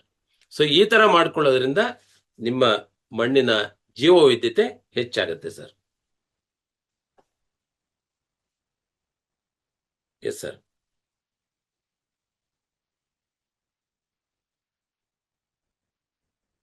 ಸರ್ ನೀವು ಮ್ಯೂಟ್ ಮಾಡಿದ್ದೀರಿ sir. Yes. 1 minute. Okay. So ನಿಮ್ಮ ಸರ್ವೆ ಪ್ರಕಾರ ಅತಿಯಾದ ನೀರು ಇರುವ ತೋಟಗಳಲ್ಲೂ ಸಮಸ್ಯೆ ಇದೆ, ನೀರಿನ ಕೊರತೆ ಇರೋ ಸಮಸ್ಯೆ ಇದೆ. ಎರಡು ಪರಿಸ್ಥಿತಿಗಳು ಮಣ್ಣನ್ನ ಹೇಗೆ ಹಾಳು ಮಾಡ್ತವೆ? ಅಂದ್ರೆ ನೀರು ಹೆಚ್ಚಾದ್ರೂ ಕಡಿಮೆ ಆದ್ರೂ. Very good question sir. ಅದು ಆಕ್ಚುಲಿ ಇದು ಸರ್ ನೋಡಿ, ಆಗ್ಲೇ ತಾವು ಹೇಳ್ತಾ ಇದ್ರಿ, ನೀವೇ ಹೇಳ್ತಾ ಇದ್ರಿ, ನೀರು ಎಷ್ಟು ಮುಖ್ಯನೋ ಮಣ್ಣಲ್ಲಿ ಗಾಳಿನೂ ಅಷ್ಟೇ ಮುಖ್ಯ ಬೆಳೆಯ ಬೇರುಗಳಿಗೆ ಅಂತಕ್ಕಂಥದ್ದು ವಿಜ್ಞಾನ ಹೇಳಿರ್ತಕ್ಕಂಥ ವಿಚಾರ ಸರ್. ಮಣ್ಣಿನಲ್ಲಿ 25% ಒಂದು ಗಾಳಿನೇ ಬೇಕು, ನೀರೂ ಬೇಕು. ಅರ್ಥ ಆಯ್ತಾ? ಬಟ್ ಇಲ್ಲಿ ಏನಾಗ್ತಾ ಇದೆ, ನೀರನ್ನ ಅತಿ ಹೆಚ್ಚು ಕೊಡೋದ್ರಿಂದ ಇವಾಗ ಕೆಲವು ನಾನು ಗಮನಿಸಿರೋದು ಇಂಡಿಯಾದಲ್ಲಿ ಎಲ್ಲಿ ಹೆಚ್ಚು ನೀರಿದೆಯೋ, ನದಿಗಳಿದೆಯೋ ಅಲ್ಲಿ ನೀರನ್ನ ಯಥೇಚ್ಛವಾಗಿ ತುಂಬಿಸ್ಬಿಡ್ತಾರೆ. ಪಂಪ್ ಮೋಟರ್ ಹಾಕೋದು, ಇಲ್ಲಿ ಬಿಟ್ರೆ ಆ ಕೊನೆಗೆ ಹೋಗಿ ಎಲ್ಲಾ ಕಡೆನೂ ಸೆಟ್ಲ್ ಆಗ್ಬೇಕಂದ್ರೆ ಭತ್ತದ ಗದ್ದೆಗಳಿಗೆ ಯಾವ ರೀತಿ ನೀರು ಕೊಡಬೇಕೋ ಆ ರೀತಿ ಪ್ರಾಕ್ಟೀಸಸ್ ಇವತ್ತು ಇದೆ ಸರ್. ಸರ್ ಅಂತ ಜಾಗಗಳಲ್ಲಿ ಎಂಥ ದೊಡ್ಡ ಸಮಸ್ಯೆಗಳಲ್ಲಿ ಅಡಿಕೆ ಬೆಳೆಗಾರರು ಸಫರ್ ಆಗ್ತಾ ಇದ್ದಾರೆ ಅಂತಂದ್ರೆ ನೀವು ಬಿಲೀವ್ ಮಾಡಕ್ಕಾಗಲ್ಲ. ದೊಡ್ಡ ದೊಡ್ಡ ಮರಗಳು ಅಲ್ಲಿ ಇಂಥ ರೋಗ ಇಲ್ಲ ಅಂತ ಹೇಳೋಂಗಿಲ್ಲ. ಸೊ ಅಣಬೆ ರೋಗದಿಂದ ಹಿಡಿದು ಇಳಿಮುಂಡಿಗೆ ರೋಗದಿಂದ ಹಿಡಿದು ಏನೇನು ರೋಗಗಳಿದೆಯೋ ಎಲ್ಲಾ ರೋಗಗಳು ಒಂದೇ ಕಡೆ ಸಿಗ್ತವೆ ಸರ್. ಯಾಕೆ ಅಂತಂದ್ರೆ ಅತಿ ಹೆಚ್ಚು ನೀರು ಕೊಟ್ಟಿರೋ ಜಾಗದಲ್ಲಿ ಏರೇಷನ್ ಡ್ರಾಪ್ ಆಗುತ್ತೆ ಸರ್. ಗಾಳಿ ಆಡಲ್ಲ ಬೇರ್ಗೆ. ಯಾವಾಗ ಬೇರಿಗೆ ಗಾಳಿ ಆಡಲ್ಲೋ, ಗಾಳಿ ಇಲ್ಲದೆ ಇರುವಂತ ಜಾಗದಲ್ಲಿ ರೋಗಾಣುಗಳ ಅಭಿವೃದ್ಧಿ ತುಂಬಾ ಚೆನ್ನಾಗಾಗತ್ತೆ ಸರ್. ಅಂದ್ರೆ ರೋಗಾಣುಗಳ ಅಭಿವೃದ್ಧಿ ಆಗ್ಲಿಕ್ಕೆ ಬೇಕಾದಂತ ವಾತಾವರಣವನ್ನ ಅದು ಸೃಷ್ಟಿ ಮಾಡುತ್ತೆ. ಯಾವಾಗ ವಾತಾವರಣ ಸೃಷ್ಟಿ ಮಾಡುತ್ತೋ ಅವಾಗ ಆ ಪ್ಯಾಥೋಜನ್ ಲೋಡ್ ಜಾಸ್ತಿ ಆಗಿ ಬೇರುಗಳ ಸುತ್ತ ಮೈಕೋರೈಸಾ ಫಂಗೈ ಅಂತಕ್ಕಂಥ ಒಂದು ಸೂಕ್ಷ್ಮಾಣುಜೀವಿ ಇರುತ್ತೆ ಸರ್. ಅದು ಬೇರುಗಳಿಗೆ ರಕ್ಷಣೆ ಮಾಡಿ ಬೇರುಗಳಿಗೆ ಬೇಕಾದಂತ ಆಹಾರ ಮತ್ತು ನೀರನ್ನ ತಂದುಕೊಡುವಂತ ಒಂದು ಬಯೋಸ್ಫಿಯರ್, ಆ ಒಂದು ಜೀವ ಚೈತನ್ಯ ಅದ್ರ ಸುತ್ತು ಇರುತ್ತೆ ಸರ್. ಯಾವಾಗ ಯಥೇಚ್ಛವಾಗಿ ನೀರನ್ನ ನಿಲ್ಲಿಸ್ತಿರೋ ಅದು ನಾಶ ಆಗುತ್ತೆ, ಬೇರುಗಳು ನೇಕೆಡ್ ಆಗತ್ತೆ ಸರ್. ಸೊ ಅದು ಕಂಪ್ಲೀಟ್, ಅದರ ಮೇಲೇನು ರಕ್ಷಣೆ ಮಾಡುವಂತ ಕವಚ ಇರಲ್ಲ. ಯಾವಾಗ ಬೇರಿನ ಮೇಲೆ ರಕ್ಷಣೆ ಕವಚ ನೀರು ಹೆಚ್ಚಾಗಿ ಕೊಟ್ಟು ಹಾಳು ಮಾಡ್ತಿರೋ ಆಗ ಅಲ್ಲಿ ಪ್ಯಾಥೋಜನ್ಸ್ಗೆ ಆಹಾರ, ರೋಗಾಣುಗಳ ಆಹಾರ ಬದುಕಿರುವಂತ ಮಣ್ಣಿನಲ್ಲಿ ಬೇರುಗಳೇ ಸರ್. ಅದೇ ಉಪಕಾರಿ ಜೀವಿಗಳ ಆಹಾರ, ಉಪಕಾರಿ ಸೂಕ್ಷ್ಮಾಣು ಜೀವಿಗಳ ಆಹಾರ ಸತ್ತಿರುವಂತ ತ್ಯಾಜ್ಯಗಳು, ಅದು ಬದುಕಿರೋದನ್ನ ಮುಟ್ಟದೇ ಇಲ್ಲ. ಅರ್ಥ ಆಯ್ತಾ? ಸೊ ನಾವೇನ್ ಮಾಡ್ತಾರೆ, ಬದುಕಿರೋದನ್ನ ಸಾಯ್ಲಿಕ್ಕೆ ಬೇಕಾದಂತ ವಾತಾವರಣವನ್ನ ನಾವೇ ಅತಿ ಹೆಚ್ಚು ನೀರು ಕೊಟ್ಟು ಸೃಷ್ಟಿ ಮಾಡ್ತೀರಿ, ಅವೆಲ್ಲ ನಾಶ ಆಗ್ತವೆ. ಸೊ ನಾಶ ಆಗಿ ನಿಮ್ಮ ಬೇರುಗಳನ್ನ ಹಾಳು ಮಾಡುವಂತ ರೋಗಾಣುಗಳ ಸಂಖ್ಯೆಯನ್ನ ನಾವು ವಾತಾವರಣವನ್ನು ಸೃಷ್ಟಿ ಮಾಡಿ ಹೆಚ್ಚಿಸ್ತೀರಿ. ಅವಾಗ ಏನಾಗುತ್ತೆ, ಅವು ಪೂರ್ತಿ ಡ್ಯಾಮೇಜ್ ಆಗಿ ನಿಮ್ಮ ತೋಟದಲ್ಲಿ ಏನೆಲ್ಲ ಸಮಸ್ಯೆಗಳನ್ನ ಬರಬೇಕೋ ಅವೆಲ್ಲ ಬರೋ ರೀತಿ ಮಾಡ್ತದೆ. ಸೊ ಅಲ್ಲಿ ಬೇರುಗಳು ಡ್ಯಾಮೇಜ್ ಆಗಿ ನ್ಯೂಟ್ರಿಯೆಂಟ್ಸ್ ಲಾಕ್ ಆಗತ್ತೆ, ಪೋಷಕಾಂಶಗಳನ್ನ ತಗೊಳಕ್ಕಾಗಲ್ಲ. ಸೊ ನಿಮ್ಗೆ ಹಳ್ಳುದ್ರೋದಿಂದ ಹಿಡಿದು ನಿಮ್ಗೆ ಕಾಯಿ ಸೈಜ್ ಬರದೇ ಇರತಕ್ಕಂಥದ್ದು, ಇಡಮುಂಡಿಗೆ ರೋಗ, ಲೀಫ್ ಎಲ್ಲೋ ಆಗ್ತಕ್ಕಂಥದ್ದು, ಬ್ಲ್ಯಾಕ್ ಸ್ಪಾಟ್ ಇರ್ಬೋದು, ಪ್ರತಿಯೊಂದು ಇದು ಅಲ್ಲಿ ಡೆವಲಪ್ ಆಗುತ್ತೆ ಸರ್. ಸೊ ಹಂಗಾಗಿ ಅತಿ ಹೆಚ್ಚು ನೀರು ಕೊಡೋದ್ರಿಂದ ಈ ಸಮಸ್ಯೆ ಆಗತ್ತೆ. ಇನ್ನು ಅತಿ ಕಡಿಮೆ ನೀರು ಅಂತ ಹೋದ್ರೆ ಅಲ್ಲೇನು ಅದೇನಾದ್ರೂ ಆರೋಗ್ಯನ ಅಂತ ನೋಡಿದ್ರೆ ಅದು ಕರೆಕ್ಟ್ ಅಲ್ಲ ಸರ್. ಯಾಕೆ ಅಂತಂದ್ರೆ ಬೇರುಗಳಿಗೆ ಎಷ್ಟು ತೇವಾಂಶ ಬೇಕು ಅನ್ನೋದಿದೆಯೋ ಅಷ್ಟು ಬೇಕೇ ಬೇಕು ಸರ್. ಅಷ್ಟು ಸಿಗಲಿಲ್ಲ ಅಂದಾಗ ಏನಾಗುತ್ತೆ, ಬೇರಿನ ಮೇಲೆ ಒತ್ತಡ ಸ್ಟಾರ್ಟ್ ಆಗುತ್ತೆ, ಸ್ಟ್ರೆಸ್. ಯಾವಾಗ ನೆಗೆಟಿವ್ ಸ್ಟ್ರೆಸ್ ಸ್ಟಾರ್ಟ್ ಆಗುತ್ತೋ ಆ ಒಂದು ಬೇರ್ ಮೇಲೆ, ಆ ಒಂದು ಸ್ಟ್ರೆಸ್ಗೆ ಬೇರ್ಗೆ ಪೋಷಕಾಂಶಗಳು ಸಿಗಲ್ಲ, ಸೊ ನೀರ್ ಸಿಗಲ್ಲ, ಸೊ ಗಿಡ ವೀಕ್ ಆಗ್ತಾ ಬರ್ತದೆ. ಯಾವಾಗ ವೀಕ್ ಆಗ್ತದೋ ಡೇ ಬೈ ಡೇ ಗಿಡ ಪೂರ್ತಿ ಹಾಳಾಗತ್ತೆ. ಅರ್ಥ ಆಯ್ತಾ? ಹಂಗಾಗಿ ಅತಿ ಕಡಿಮೆ ನೀರು ಕೊಟ್ಟರು ಮಣ್ಣಲ್ಲಿ ಅಡಿಕೆ ಮರ ಸುಸ್ಥಿರವಾಗಿ ಉಳಿಯಲ್ಲ. ಆಸೆ ಪಟ್ಟು ಬಹಳ ಪ್ರೀತಿಯಿಂದ ಅಡಿಕೆ ರೇಟ್ ಹತ್ತಿಬಿಟ್ಟಿದೆ ಅಂತ ಅತಿ ಹೆಚ್ಚು ನೀರು ಕೊಟ್ಟರು ಹಾಳಾಗತ್ತೆ. ಹಂಗಾದ್ರೆ ಏನ್ ಮಾಡಬೇಕು ಅಂತ ಪ್ರಶ್ನೆ ಬರುತ್ತೆ. ಏನ್ ಮಾಡ್ಬೇಕಂತಂದ್ರೆ ಇಲ್ಲಿ ವಿಜ್ಞಾನ ಬೇಕಾಗತ್ತೆ. ವೈಜ್ಞಾನಿಕವಾಗಿ ಇವತ್ತು ಡ್ರಿಪ್ ಇರಿಗೇಷನ್ ನ ತಂದಿದಿರಲ್ವಾ, ಈ ಡ್ರಿಪ್ ಇರಿಗೇಷನ್ ನಲ್ಲಿ ಎಷ್ಟು ನೀರು ಕೊಡಬೇಕು ಅಂತಕ್ಕಂಥದ್ದು ಅಳವಡಿಸಿದ್ದಾರೆ. ಅಂದ್ರೆ ಗಾಳಿಗೂ ಜಾಗ ಕೊಡುತ್ತೆ, ನೀರು ಎಷ್ಟು ಬೇಕೋ ಅಷ್ಟು ನಾವು ಕೊಟ್ಟು ಗಾಳಿನೂ ಉಳಿಸ್ಕೋಬಹುದು, ಮಣ್ಣಿನಲ್ಲಿರೋ ಜೀವಿಗಳನ್ನು ಉಳಿಸ್ಕೋಬಹುದು. ಹಂಗಾಗಿ ಆ ಡ್ರಿಪ್ ಇರಿಗೇಷನ್ ನಾವು ಪ್ರಾಪರ್ ಆಗಿ ಹಾಕಿಸ್ಕೊಂಡಿದ್ದೆ ಆದ್ರೆ ಪ್ರತಿಯೊಬ್ಬರು ನಮಗೆ ಮಣ್ಣಿನ ಆರೋಗ್ಯವನ್ನ ಕಾಪಾಡೋದು ಸುಲಭ. ಅಂಡ್ ಅಗೇನ್ ಡ್ರಿಪ್ ಇರಿಗೇಷನ್ ಹಾಕೊಂಡ್ರು ಹೆಂಗೆ ನೀರು ಕೊಡಬೇಕು ಅಂತ ಮತ್ತೊಂದು ವಿಚಾರ ಬರ್ತದೆ. ಹೆಂಗ್ ಕೊಡ್ಬೇಕಂತಂದ್ರೆ ನೋಡಿ, ನಾನು ಎಲ್ರಿಗೂ ಹೇಳೋದಿಷ್ಟೇ, ಯಾವ ಬೆಳೆ ಆದ್ರೂ ಆಗ್ಲಿ ಡ್ರಿಪ್ ಇರಿಗೇಷನ್ ಅಲ್ಲಿ ಕೊಡೋ ದಿವಸ ಆ ಬೇರು ವಲಯ ಎಷ್ಟಿದೆಯೋ ರೂಟ್ ಝೋನ್ ಏರಿಯಾ ಅಂತ ಕರೀತಾರೆ, ಅಷ್ಟುನು ತೇವ ಆಗ್ಬೇಕು. ಅಂದ್ರೆ ಅಷ್ಟು ಕಡೆ ನೀವು ಡ್ರಿಪ್ ಹಾಕ್ಬೇಕಂತಿಲ್ಲ. ನೀವು ಎಲ್ಲಿ ಒಂದು ಕಡೆ ಡ್ರಿಪ್ ಅಲ್ಲಿ ಹೋಗ್ತಾ ಇದೆಯೋ ಅದರ ಸಮಯ ಸ್ವಲ್ಪ ಜಾಸ್ತಿ ಕೊಟ್ರೆ ಮಣ್ಣು ಜೀವಂತವಾಗಿದ್ದಾಗ ಇಲ್ಲಿ ಒಂದು ಕಡೆ ನೀರು ಬಿಟ್ಟು ನೀವು ಒಂದು 2 ಅಡಿ 3 ಅಡಿ ದೂರದಲ್ಲಿ ಹೋಗಿ ಅಲ್ಲಿ ಒಳಗಡೆ ಮಣ್ಣು ತೆಗೆದು ನೋಡಿದ್ರೆ ಈ ನೀರು ಅಲ್ಲಿಗೆ ಹೋಗಿರುತ್ತೆ. ಯಾಕೆಂತಂದ್ರೆ ಆ ಒಂದು ಏರಿಯೇಷನ್ಗೆ ಹೋಲ್ಸ್ ಇರುತ್ತಲ್ವಾ, ಆಮೇಲೆ ಎರೆಹುಳುಗಳು ಹೋಲ್ಸ್ ಮಾಡಿರುತ್ತಲ್ಲ, ಆ ಹೋಲ್ಸ್ ಮುಖಾಂತರ ಆ ರೂಟ್ ಝೋನ್ ಎಷ್ಟಿದೆಯೋ ಅಷ್ಟು ಏರಿಯಾಗೆ ಒಂದೇ ಕಡೆ ಕೊಡೋದ್ರಿಂದ ಎಲ್ಲಾ ಕಡೆಗೂ ನೀರು ಹೋಗುತ್ತೆ. ಆದ್ರೆ ಸಮಯವನ್ನ ಜಾಸ್ತಿ ಕೊಡಬೇಕು. ಎಷ್ಟು ಕೊಡಬೇಕು ಜಾಸ್ತಿ ಅದ್ ನನಗೂ ಗೊತ್ತಿಲ್ಲ. ಯಾಕೆಂತಂದ್ರೆ depend upon soil condition. So ಒಂದೊಂದು ಜಾಗದಲ್ಲಿ ಒಂದೊಂದು ಸಾಯಿಲ್ ಇರ್ತದೆ.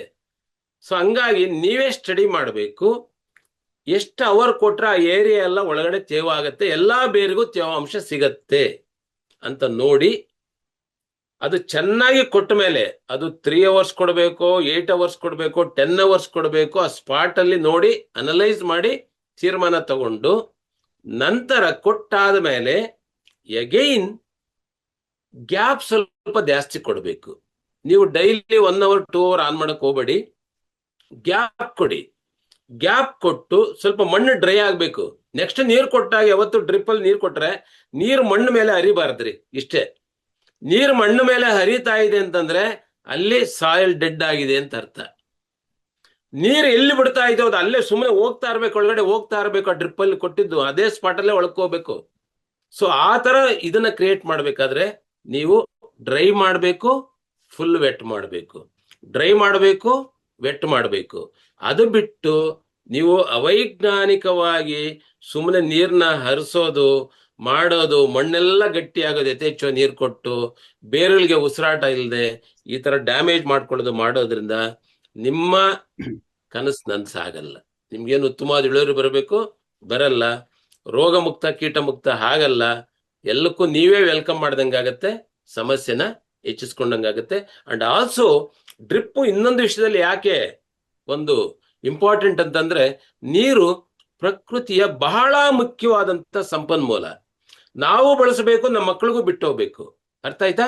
ಆ ಸಂಪನ್ಮೂಲವನ್ನ ಅಜ್ಞಾನದಿಂದ ಹೆಂಗಂದ್ರೆ ಹಂಗ್ ಬಳಸ್ಕೊಂಡು ಡ್ಯಾಮೇಜ್ ನಾವು ಮಾಡ್ಕೊಳ್ಳೋದು, ದೇಶಕ್ಕೂ ನಾವು ಅದು ತೊಂದರೆ ಮಾಡ್ದಂಗಾಗತ್ತೆ. ಹಂಗಾಗಿ ಮಿತ ಬಳಕೆ, ಎಷ್ಟು ಬೇಕೋ ಅಷ್ಟು ಬಳಕೆ ಮಾಡಬೇಕು. ಆಲ್ರೆಡಿ ನಮ್ಮ ನೆಟಾಫಿಮ್ ಅಲ್ಲಿ ಎಕ್ಸ್ಪರ್ಟ್ಸ್ ಇದ್ದಾರೆ, ಇದಕ್ಕೆಲ್ಲ ಸೈಂಟಿಸ್ಟ್ ಇದ್ದಾರೆ, ಸುಮ್ಮನೆ ಇಷ್ಟು ದೊಡ್ಡ ಕಂಪ್ನಿ ಆಗಿಲ್ಲ ಅವ್ರದ್ದು. ಸೊ ಅವ್ರದೇ ಸಲಹೆ ಕೊಡ್ತಾರೆ, ಇಷ್ಟಿಷ್ಟು ಕೊಡ್ಬೇಕಂತಕ್ಕಂಥದ್ದು ಇರ್ತದೆ. ಸೊ ಅದನ್ನು ಅನುಸರಿಸ್ಕೊಂಡು ನೀವು ಕೊಡೋದ್ರಿಂದ ಈ ಒಂದು ಸಮಸ್ಯೆಯಿಂದ ಹೊರಗಡೆ ಬರಬಹುದು. ಓಕೆ ಥ್ಯಾಂಕ್ ಯು ಸರ್, ಈಗ ಕೆಲವು ಡ್ರಿಪ್ ಇರಿಗೇಷನ್ ಮಾಡ್ತಾ ಇದ್ದಾರೆ, ಅಲ್ಲ ಮತ್ತೆ ಕೆಲವು ಸ್ಪ್ರಿಂಕ್ಲರ್ ಮಾಡ್ತಾ ಇದ್ದಾರೆ, ಬೇರೆ ಬೇರೆ ಮೆಥಡ್ಸ್ ಇದೆ. ಆಮೇಲೆ ಕಂಪೇರ್ ಮಾಡಿದಾಗ ಎಫಿಷಿಯನ್ಸಿ ಡ್ರಿಪ್ ಅಲ್ಲಿ ಜಾಸ್ತಿ ಇದೆ ಸ್ಪ್ರಿಂಕ್ಲರ್ಗಿಂತ, ಮತ್ತೆ ಅದರ ಎಫಿಷಿಯನ್ಸಿ ಫ್ಲಡ್ಗಿಂತಾನು ಜಾಸ್ತಿ ಇದೆ ಅಲ್ವಾ? ಸೊ ಹೈಯೆಸ್ಟ್ ಎಫಿಷಿಯನ್ಸಿ ಬಂದು ಡ್ರಿಪ್ ಅಲ್ಲಿ, ಅದಕ್ಕಿಂತ second lowest sprinkler, third lowest flood irrigation ಅಲ್ಲಿ ಇದೆ. ಈಗ ಸಾಮಾನ್ಯವಾಗಿ ನೀವು ನಿಮ್ಮ ತೋಟದಲ್ಲೂ ಡ್ರಿಪ್ ಇರಿಗೇಷನ್ ಮಾಡಿಸ್ಕೊಂಡಿದ್ದೀರಾ, ಹಾಗಾಗಿ ಏನಾಗುತ್ತೆ, ನೀರಿನ ಉಳಿತಾಯದ ಬಗ್ಗೆ, ಗೊಬ್ಬರ ಉಳಿತಾಯದ ಬಗ್ಗೆ ನಿಮಗೆ ಅದ್ರ ಬಗ್ಗೆ ಪ್ರಾಕ್ಟಿಕಲ್ ಎಕ್ಸ್ಪೀರಿಯನ್ಸ್ ಇದೆ ಅಲ್ವಾ? ಇವಾಗ ನೀವು ಸಾಮಾನ್ಯವಾಗಿ ಎಲ್ಲ ತೋಟಗಳನ್ನು ನೋಡಿದಿರಾ, ಅದ್ರ ಬಗ್ಗೆ ನೋಡಿದಾಗ ನಿಮ್ಗೆ ಈಲ್ಡ್ ಅಂದ್ರೆ ಕಾಸ್ಟ್ ಬೆನಿಫಿಟ್ ರೇಷಿಯೋ ಮತ್ತೆ ಈಲ್ಡ್ ಇನ್ಕ್ರಿಮೆಂಟ್ ಎಷ್ಟಿರ್ಬೋದು ಸರ್? ನಾನು ಹೇಳೋದಾದ್ರೆ, ನಂದು 60 ಎಕರೆ ತೋಟದಲ್ಲಿ ನಂದು ನೆಟಾಫಿಮ್ ಡ್ರಿಪ್ ಇದೆ, 60 acres. ಸೊ 60 ಎಕರೆದಲ್ಲಿ ವಾಟರ್ ಸೇವಿಂಗ್ಸ್ ನೋಡಿದ್ರೆ ನಾನು ಅರೌಂಡ್ 60 to 70% ನೀರನ್ನ ನಾನು ಉಳಿಸಿದ್ದೀನಿ. ಮೊದಲನೇ ಲಾಭ. ಸೊ ಎರಡನೇ ಲಾಭ ನನಗೆ ಮಣ್ಣಿನ ಆರೋಗ್ಯ. ಯಾಕೆ ಅಂತಂದ್ರೆ ನನ್ನ ಹತ್ರ ನೀರು ಇದೆ ಬೇಕಾದಷ್ಟು, ಯಾವ ನೆಟಾಫಿಮ್ ಬೇಡ, ಏನೂ ಬೇಡ, ಸುಮ್ಮನೆ ಮೋಟರ್ ಆನ್ ಮಾಡಿದ್ರೆ ಕರೆಂಟ್ ಚಾರ್ಜ್ ಕಟ್ಟಷ್ಟಲ್ಲಿ ಎಲ್ಲ ಬಿಟ್ಬಿಡ್ಬೋದಾಗಿತ್ತು. ಅದರ ಒಂದು ಇಂಪ್ಯಾಕ್ಟ್ ಏನಾಗ್ತಾ ಇತ್ತು, ಸಾಯಿಲ್ ಹೆಲ್ತ್ ಹಾಳಾಗ್ತಾ ಇತ್ತು. ಸಾಯಿಲ್ ಹೆಲ್ತ್ ಹಾಳಾಗೋದ್ರಿಂದ ನನ್ನ ಖರ್ಚು ಸ್ಪ್ರೇಸ್ ಹೊಡಿಬೇಕಾಗಿತ್ತು, ಮತ್ತೆ ಕೆಮಿಕಲ್ ನನ್ನ ತೋಟದಲ್ಲಿ ಕೆಮಿಕಲ್ ಯೂಸ್ ಮಾಡಿಲ್ಲ, ಬಿಟ್ಬಿಡಿ. 100% ಕೆಮಿಕಲ್ ಬ್ಯಾನ್. ಯಾವ ರಾಸಾಯನಿಕ ಗೊಬ್ಬರಗಳಿಲ್ಲ, ಯಾವುದು ಕೆಮಿಕಲ್ಲು ಇಲ್ಲ, ಯಾವ ಹರ್ಬಿಸೈಡು ಇಲ್ಲ, ಜೀರೋ ಎಲ್ಲ.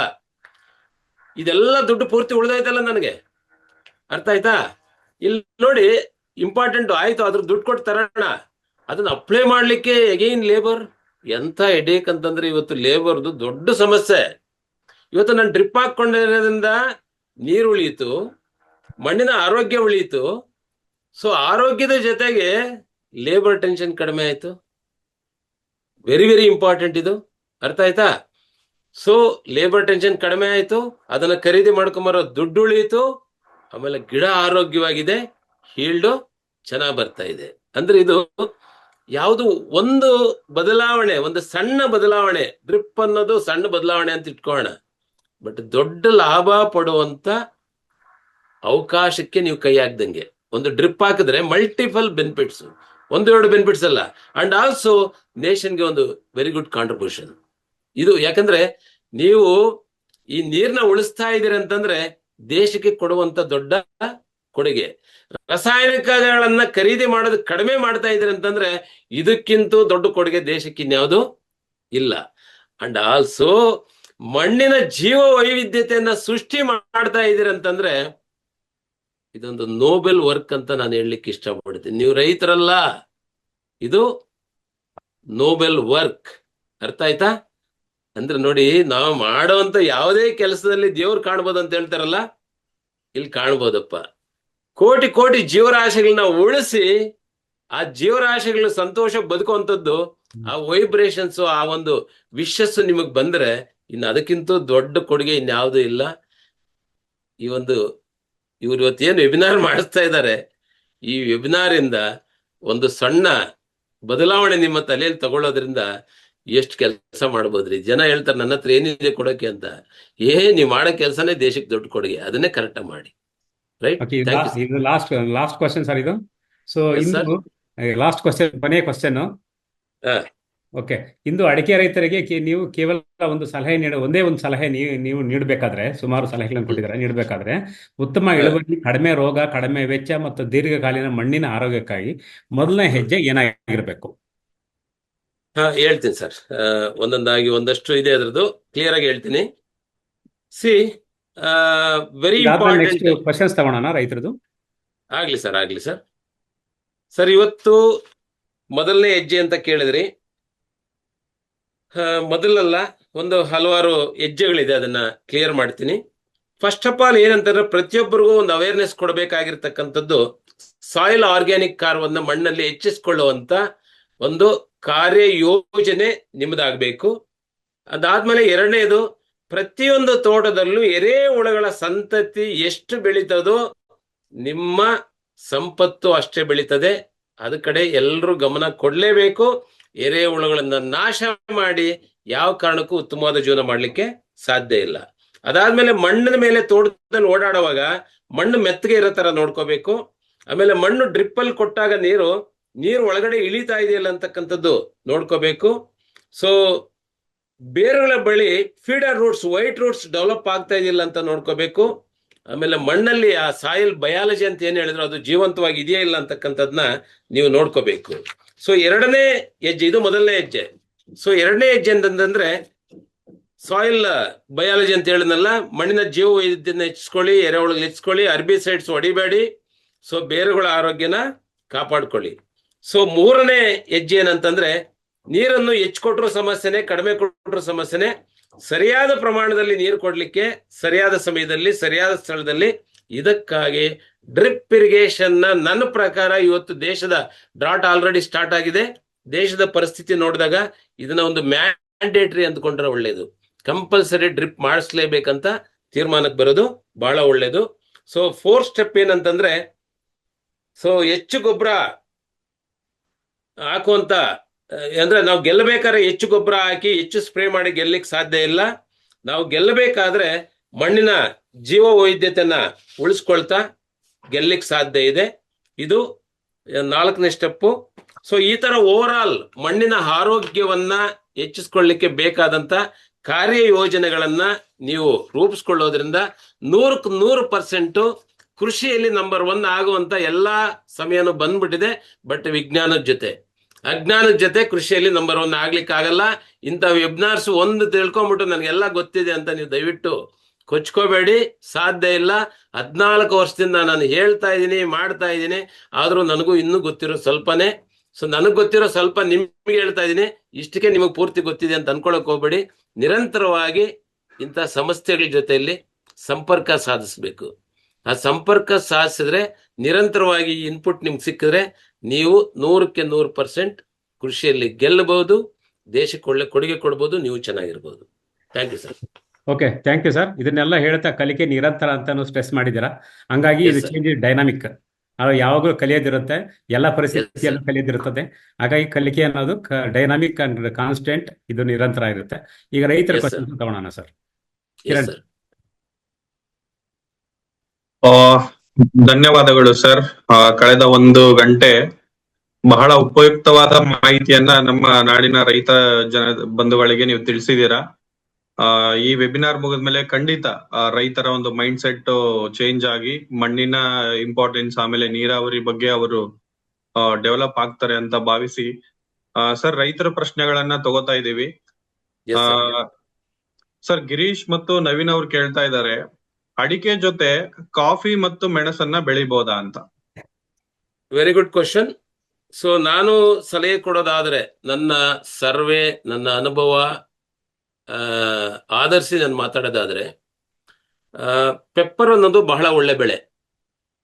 ಕಾಳ್ಮೆಣಸು ಅಂತಕ್ಕಂಥದ್ದು ಬಹಳ ಒಳ್ಳೆ ಬೆಳೆ.